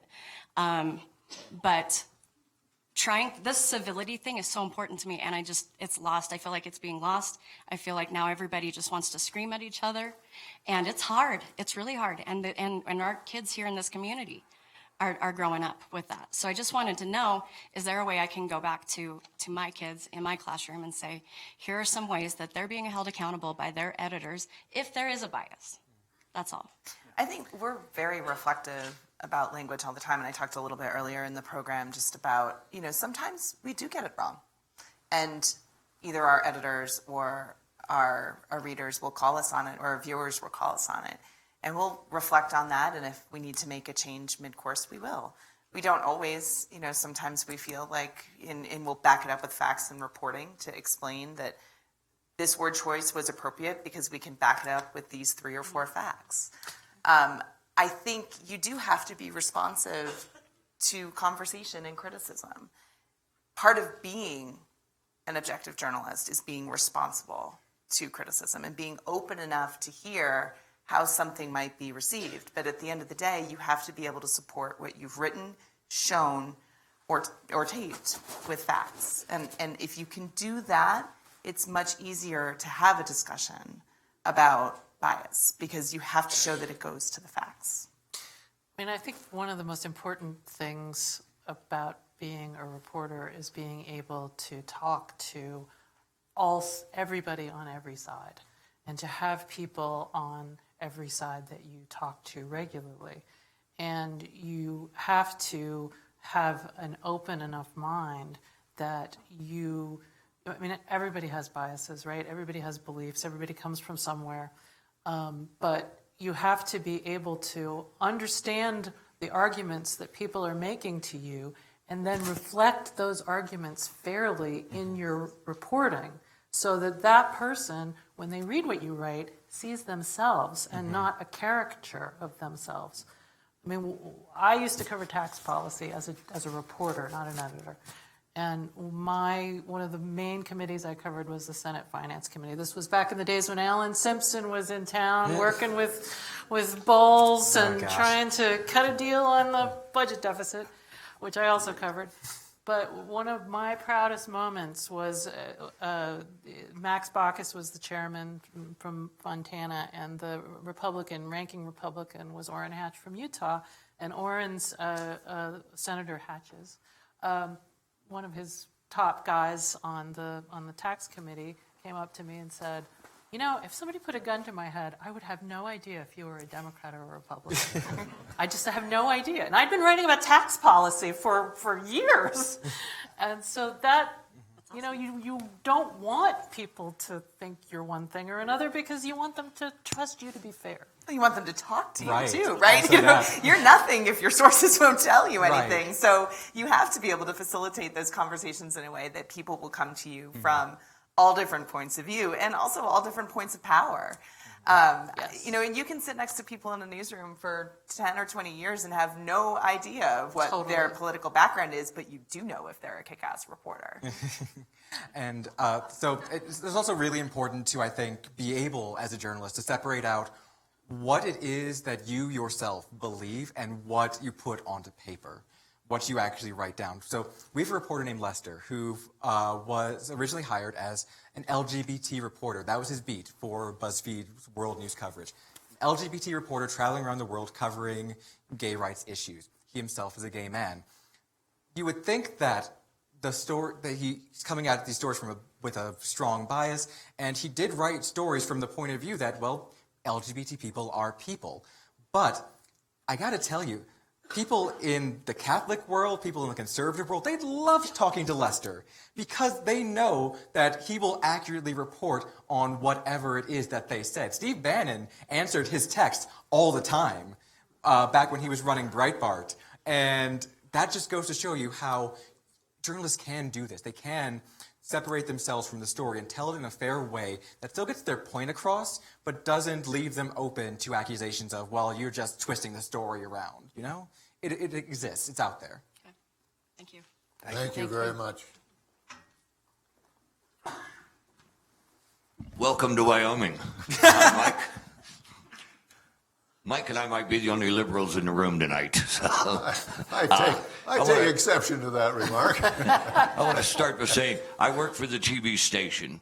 Charlie earlier was saying our reporters don't quite know what's going on. The legislators write stuff that we don't understand even after it's become law. So you have to speak legislator to understand first. These kids all come out of journalism school. They've had 4 years of college, no experience, and are expected to understand what these guys read our legislative report. It's crazy. Anyway, my story is I read the BuzzFeed. I love the BuzzFeed in the morning. I read the Washington Post and I read the New York Times. I also read Thomson Reuters. So I come into the world every day. You don't read us? You're killing me. I come into the world Ouch! every morning with a fresh perspective of a worldview, not just what you see here. And we talk to people every day, and I'm a businessman, and sometimes I irritate people, and I actually maybe have lost a customer or two because I make my views known, okay? So when you guys get this, and earlier somebody related to the cartoonists that have been fired, and we've lost 2 really good cartoonists in just the last couple of weeks because they had a great political cartoon, which obviously upset somebody. How do you focus on that, and how do you stay focused at your work when somebody, maybe you respected this guy, how does that happen? Oh, that got quiet. We're reflective. I mean, Laurie addressed it earlier. I think, first of all, again, difference between opinion and news. I'm sorry, could you speak? I'm sorry. So I was just saying that Laurie, I think, addressed it earlier quite well. You know, you start with that there's a difference between opinion and news, and then traditionally in newspapers, the publisher and therefore representing the ownership of that newspaper, wants to have a certain opinion section that reflects a political point of view. It doesn't reflect the news department, which is going to try, in most cases, to go after things impartially and open-mindedly, but that's part of the discretion of the ownership. Well, I understand all the newspapers or, these organizations have their basic point of view set. And, you were talking about the editorial board. You have some on the right, some on the left. But as editors, you guys have opinions, and doesn't it just kind of quash you when somebody comes down and knocks off people like this, where you've lost a great artist? I mean, so here's the thing, and this goes, I think, again, to the separation between our roles as editors and who we are as people. As, a private citizen, these sorts of things are possibly concerning. It's easy to separate, in my opinion, between how you feel as a person, how you feel as a journalist, especially in situations like the ones you're talking about. There's a reason why people make very clear that their opinions are their own when they are posting on social media and things of that nature. It's not necessarily something that comes up and something that I personally think about on my day-to-day at work, at my desk, trying to get whatever story is in front of me out there. I think you underestimate the extent to which our opinions are limited. I'm sorry, Lori, I can't hear you. I said I think you might underestimate the extent to which our opinions are entirely about what's a great story. So, like, when all that stuff happened in Pittsburgh, my reaction was, that is fascinating. We should go write a story about that. Because there was the whole thing where the guy showed up drunk in the newsroom and his daughter was with him. It was like, what is going on with journalism in Pittsburgh? We should write about that. Because, it's interesting. So there was more to it than the cartoon. Oh, yeah, there was like a whole weird thing going on. But it would be a good story, but, But, I mean, okay, you came here, and here's our reality. We have 3 local TV stations, and off cable, we get Fox News. Thank God we don't have Sinclair here, so, that's just an opinion. But the people who watch Fox, if they don't watch ABC and NBC, you don't see the 2 guys that are anchors basically telling the same story, the same words, the same pictures. And if you watch Fox, you got some pretty talking heads who make some wild comments, but don't really present a whole lot of news. And we can go back to President Reagan, who gave them a bye to not have to really be a news organization. So, and a lot of people have rejected that fact, but that is a fact, as you all know, that they're not a news organization, they're an entertainment organization that does a little news. So is there a reaction on that? There's a reaction back here, and we're running short on time. Okay. And Nimi's been waiting, so I'm going to ask her to get up. Thank you. Thanks, Mike. I have the dubious privilege of having been both in politics and in the media. A very interesting combination, I would say. I also had the dubious privilege of being raised in India, where the news was radio and television news was controlled by the government. So I grew up with that acceptance of the fact that somebody gave you the news and you believed it. When I came to the States to go to school at Columbia for journalism, and then I ended up in Wyoming, I had a job here as news director of the local CBS station. And for me, there was always a conflict when we filled a 15-minute newscast. Because here, I'm finding more and more that news is somehow confused with political news. You know, politics is not all the news we want in this country, especially in areas like where we are. We want to be informed about other things that happen. So when you talk about don't you trust the news media, we're really talking about do you trust the political news in the newspapers and the other outlets? And the sad part of it is there are newspapers like the New York Times, Washington Post, Wall Street Journal, outlets like AP, and other news outlets that actually do a lot of news, but honestly, what identifies them is the attitude they take towards political news.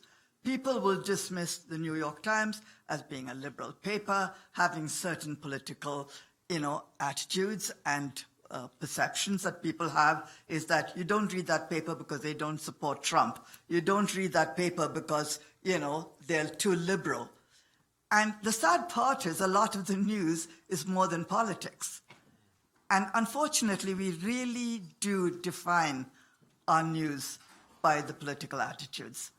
The other thing that bothers me is what do you do about the ownership of a newspaper and the editorial management that have certainly biases that are part of their newspaper manifesto or whatever. But you employ young reporters who come in, because I was a young reporter. I studied at Columbia with journalism. And when you come there, you come with some idealism, with some belief that you're going to change the world by honest reporting. I remember those days so long ago when I was in New York, and I thought, boy, you had this great crusader attitude about being a news person. But looking at news today, you get so jaded and cynical. And it is sad, because I think reporters have a responsibility, a very moral responsibility to speak the truth and to give facts, and not to insult the readership that we have to give them their opinions too. When you report news and give them facts. I'm capable of making my own opinions based on what you provide me. And I find it insulting when I watch Fox or CNN, either of them, when somebody who purports to be a reporter gives me an angle and then presses it home, when all I want to know is what was said. Give me the soundbite. Tell me the exact words. Give me a quote in context, not taken out of context, but a quote within the context of where it's written. And I will make my own mind up. And I think we're all very intelligent people. We might be far from the mainstream in New York or Washington, but I think people in Wyoming are particularly noted for being independent, wanting to make up their own minds, and they don't like being told things and made to think a certain way. And I think that's a great misconception that sometimes big city news have. And I also think that when you politicize so many things that don't need to be politicized, global warming, it's become an issue that at our dinner table, we can't have two guests who believe otherwise. You have my husband's a geologist, so we have geologists who are scientific and will press the point home that this has nothing to do with politics. And then you have somebody who's a political person and we've had some interesting conversations, but it is polarizing. And when I first came to Wyoming 43 years ago, it was a community that had respect for each other, a lot of regard for each other. And I find it sad because of some of the things that come out of the news media, that we have people in this community that are barely civil to each other when the issue of politics comes up. And it's pathetic, really, because it does take up a lot of our, as somebody called it, infotainment. But news is politics a lot of the time. You know, you don't see the Apollo launch on news for more than a 1 minute soundbite. You know, you don't see, when you watch news, you want to know what happened in the world today. And 60% of it is what Mr. Trump said or what somebody said to him in return. Mimi, I'm going to interrupt you because we have 2 more and we're running out of time. So I just feel that if you are in the management to hire people, when you get a young reporter coming to you, do you ask him what his bias is? No.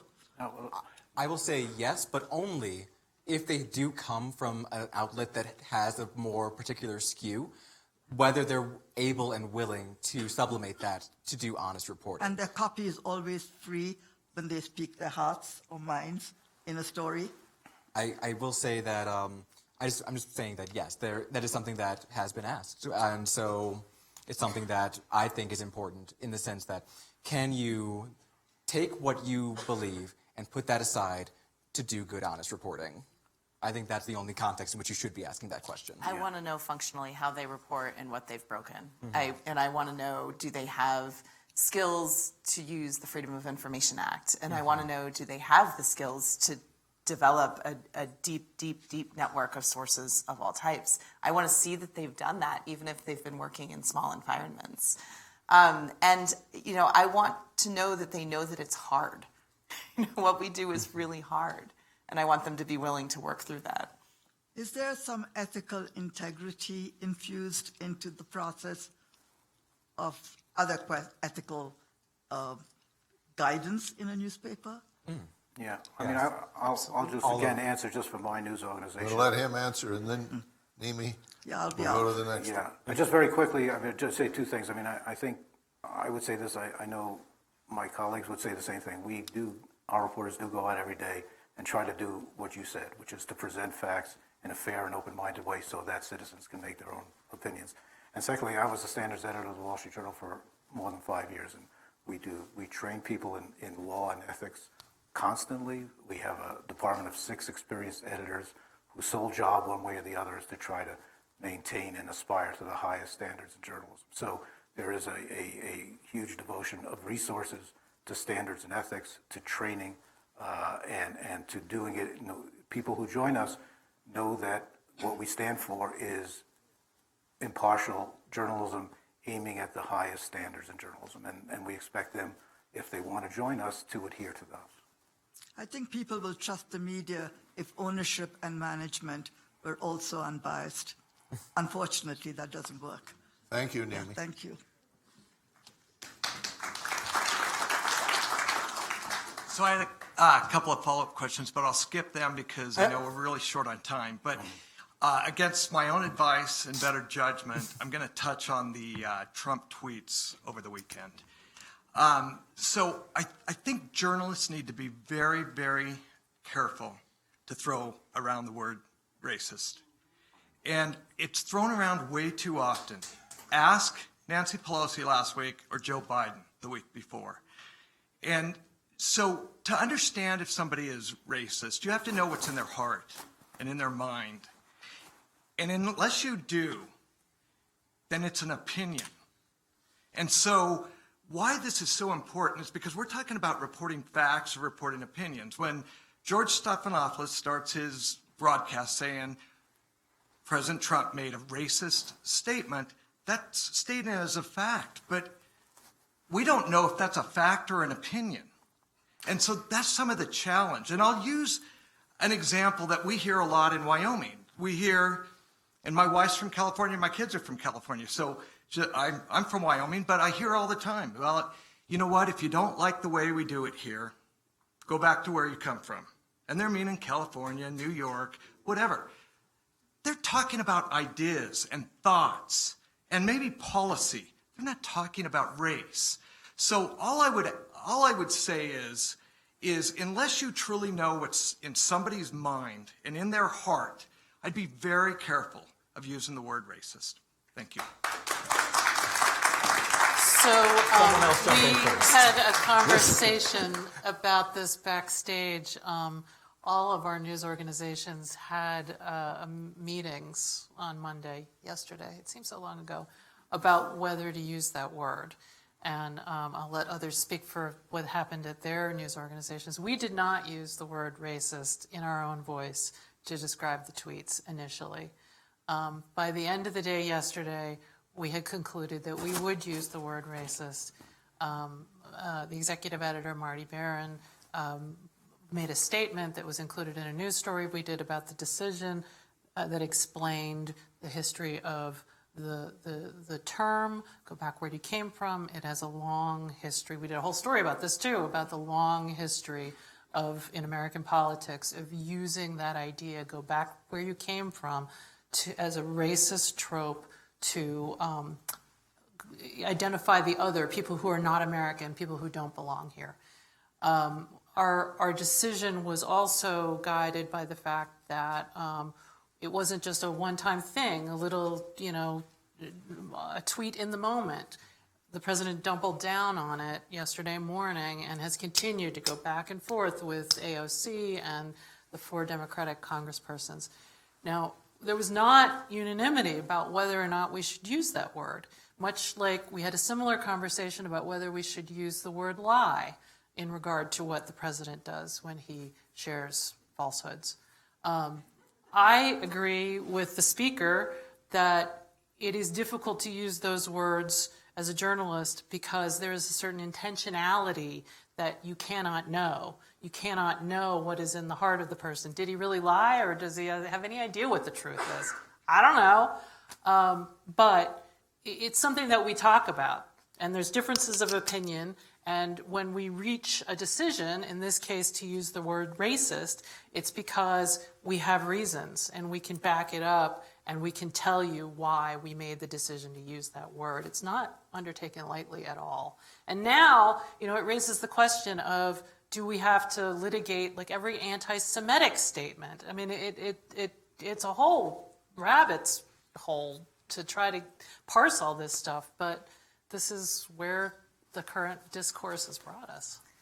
We also initially did not use that word in our own voice, but by Monday arrived in a very similar place. And I mentioned the style book earlier. We recently developed guidance about when and how we go through calling statements racist.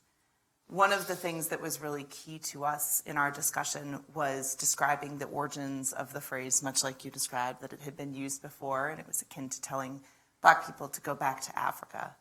And the historical connotations of that and other times that us versus them politics has been deployed in the US, whether it was against the Irish or another group, we felt was pertinent to understanding the origins of this phrase and why that language could be seen as racist. We don't, at the AP, call something racist in isolation. We go through a process in our newsroom where we bring in people from diverse backgrounds, we bring in different stakeholders, and we discuss it. It's not something that we do in the heat of the moment, it's not something we do quickly, and it's not something we do without deliberation.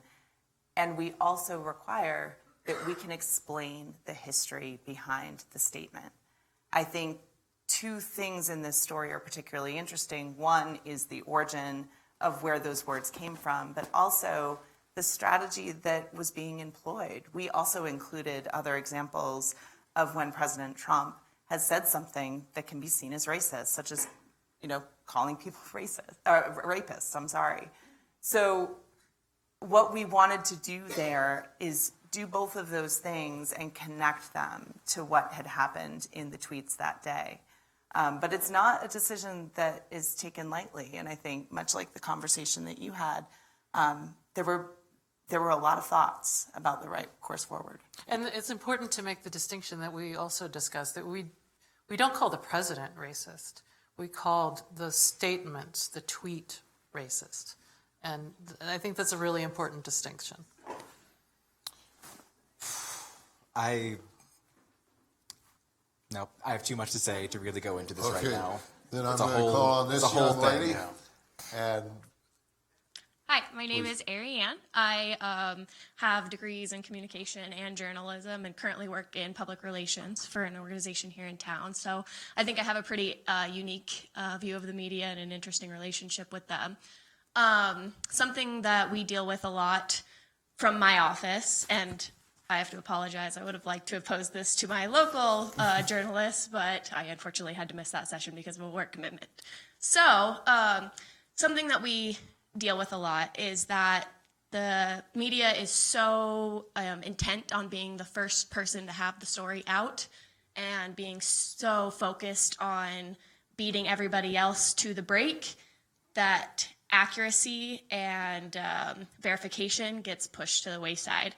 So we've had multiple situations from organizations here in town where they're reporting on things from my organization that are just plain inaccurate. It's just false. So when we address those things with them, I don't see, at least not coming across the Facebook news feed that everybody else saw the story on, those redactions aren't being pushed out there to show that they made a mistake. So I just wanted to see what your guys' thoughts were on how redactions should be handled and how those should be pushed out into the public view, because I think that if the public could see, hey, we messed up, we're sorry, this is the correction, pushed in their face the same way the initial break was, there would be a higher trust in what you guys are presenting in the first place. So I'll take a first run at that. And I want to address two different parts of what you brought up because it's a really important question. The first has to do with initial reporting, and I think best practices around initial reporting.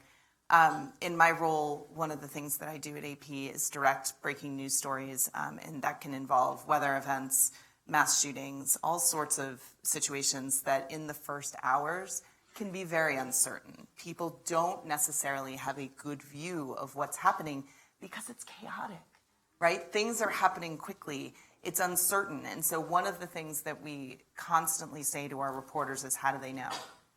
How do they know? How do they know?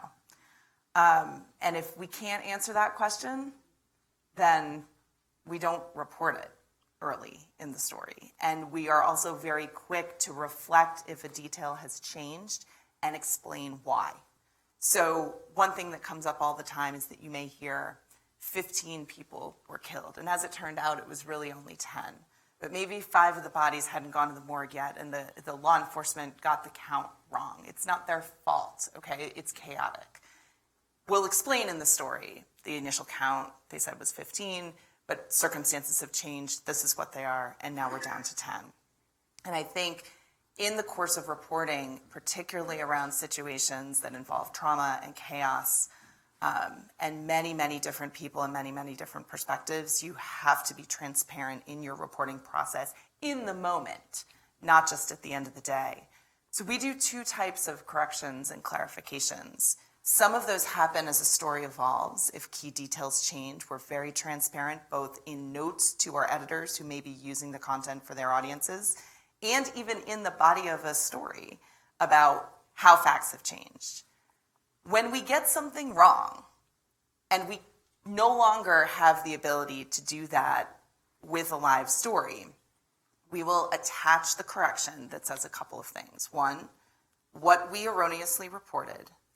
2, how we know it is erroneous. And 3, we pull down the story, put a correct version out there so that it goes out and it is corrected for everyone who's used it. And we also issue a paragraph to any outlet that's used that story so that they can run a correction noting that it wasn't correct when it initially ran. In very severe situations where we've gotten something so wrong that it has to come out of the universe, we do something called a kill. And that takes the content to the best of our ability back so that it can't be used again. We'll fully delete a photo, we'll fully delete a story, we'll fully take down a video. So we do, and we'll also, we have a network of newsrooms around the globe. In some cases, we'll put out additional communication to them to say, hey, a piece of content is out there that we really got wrong, and it's got to come down. Check your own websites, check your own publications, make sure it's there. That's all part of, 1, acknowledging when you do get it wrong, and taking steps to correct it. And I think news organizations that are reputable take those steps to be very public when they've gotten it wrong. Yeah, I'll just say two things very quickly. I spent a lot of my career at a news wire where speed was very important, and it, we just repeat over and over again to all of our staff, it does no one any good to be first if you're wrong. So you've got to be right, and if that means that you're not going to be first, so be it, that's fine. So that's important for a news organization to do. And just to echo what was just said, I think, again, we talked about what can readers do to understand what are credible news organizations. To me, is do they have a very clear correction policy? Is it obvious? Are they honest with readers about what was wrong, just as exactly as was just said? Here's what we had wrong. Here's the correct information.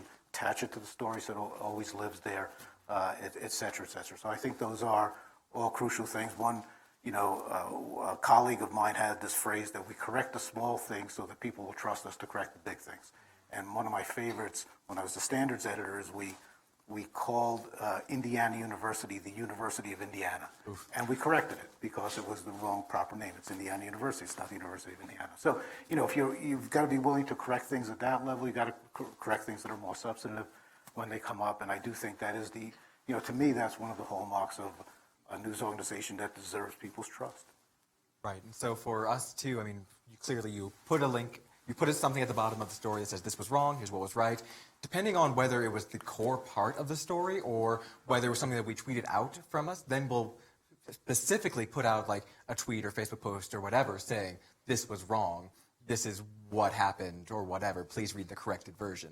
So all of our outlets do have our own policies in place for that. BuzzFeed News, by the way, has our ethics guideline online. Google that after we're done here if you want a quick read before the end of the night. Thank you very much. Thank you.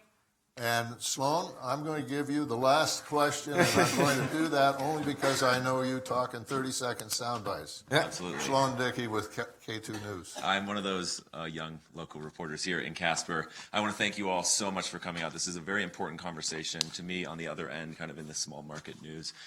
In what you've learned here in Casper, in Wyoming, through this project, what is your advice to young reporters? Where do they need to change course, and maybe where do they need to keep the course moving forward in kind of fostering this dialogue? That's all. Thank you, Sloan. I'll give it a try. Thank you for the question. Again, I think that somebody earlier said you can be a human being when you assume the role of journalist, you put some of that stuff away. I think, there's a question about whether people can truly be objective. I'll leave that argument aside. I think people can certainly all be fair. I think people can all be open-minded, to the point earlier made. People can all be civil. As a young reporter here, be open-minded, be fair, be civil, and people will trust you. Reflect all sides of the story. Yeah, Go ahead. All right, so quickly, I think that sometimes, I'm not saying this is true of you, it's probably not true of you, but sometimes younger people tend to want to, they seem to invest more in their own identity and want to be able to express things that surprise me because, our former executive editor, Len Downey, didn't even vote. He thought it was, an expression of the act of deciding who you were going to vote for was somehow a betrayal of journalism because you were making an opinion, and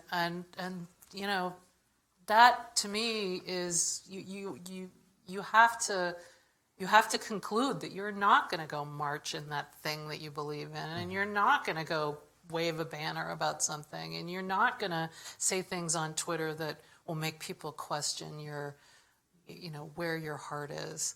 You have to sort of have this objectivity be your religion, in a sense. I would say the number one thing that comes up when I am talking to aspiring journalists in college is their social media personality. You got to remember, if you are going to go into this profession, you've got to walk the walk before you get there. That means when you are in college, you cannot have politically biased tweets if you want to then go cover government when you get a job. So if this is your career path, think about that. before you're there, first of all. But more generally, I would say, don't be so focused on the next step that you forget about the amazing stories where you are in the moment. There are great stories in every corner of this country, and they deserve to be told. We've all been in a number of places in our career before we arrived in New York or Washington, and some of us go there for a little while and then go back to other places. But find the best stories where you are and believe in the power of them to travel. So I guess what I would tell young reporters is don't do it. Run. It's a trap. He's the pessimist. I'm kidding. I'm actually extremely overly optimistic with them, to be honest, when I talk to actual journalism students. No, I tell them to write more, to always be asking more questions, be willing to pick up the phone and call or email someone right away so that you can learn more about whatever it is that you're reporting out. Because that's not something that I feel like a lot of people, especially when they're younger, think to do right away, even if they have been through J school. You got to push them to actually do the hard work of the reporting. And to slightly swerve from what some of my colleagues have said, I think that it's important to tell them to call them as they see them, but not be partisan and unfair in that way. If you see something, if you identify as a liberal in your personal life and you see a Democrat doing something dumb, have the courage to say that was really dumb. And that, in my opinion, is what objectivity is probably going to wind up looking like moving forward. Being willing to look at an issue and say, this makes sense or this absolutely does not make sense, no matter what letter is next to their name.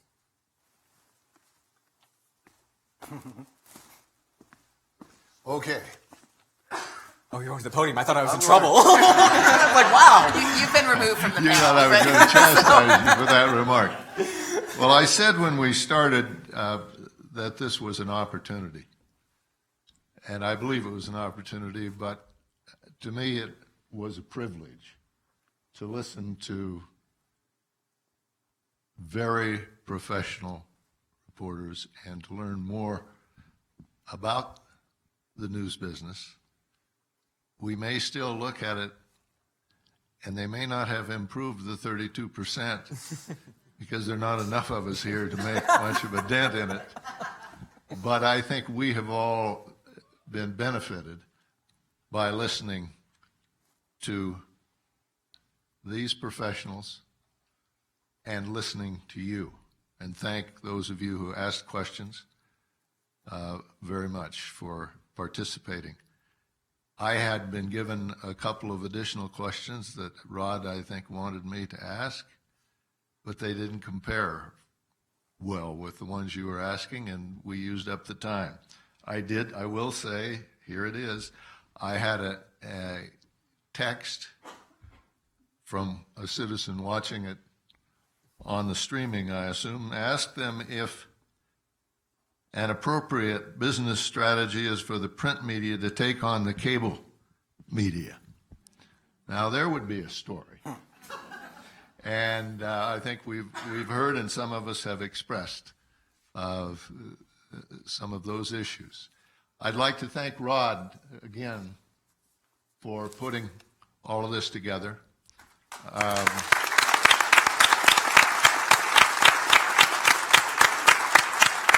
To Erwin as president of the foundation and to Alex as president of the society, thank you for the Casper project. And thank you for taking the time to be here with us as we conclude it, as we thank you for being here with us.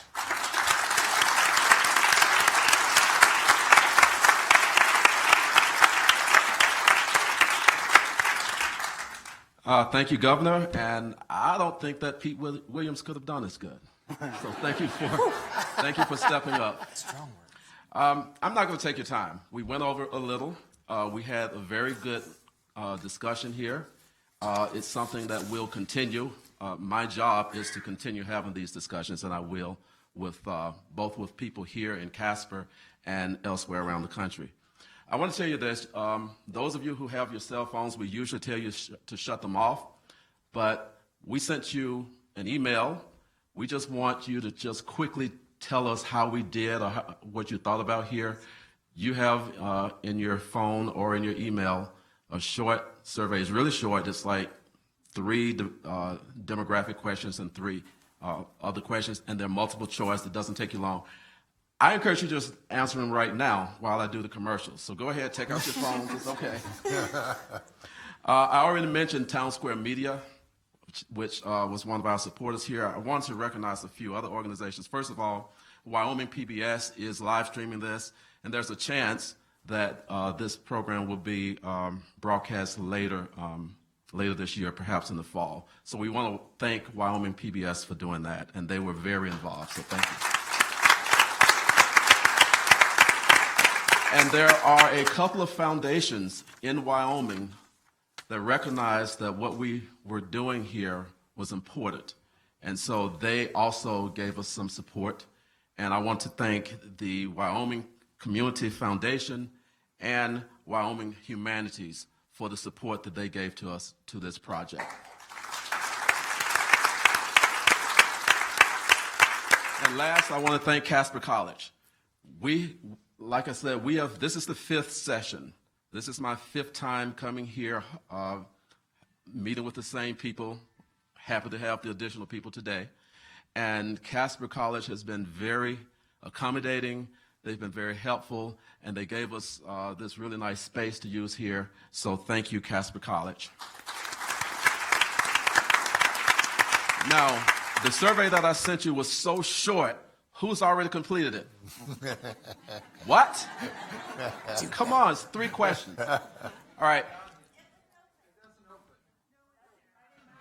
Oh, technical problems. Well, we'll fix that. We'll send you another email and make sure that it works. But if you did get it and it does work, it did work for me, by the way. And it does work. Please send that. We just need some feedback, and it will help us in what we're doing. Trying to understand the extent and the depth of the problems and perhaps what can be done about it. That's all I have, so thank you and good night.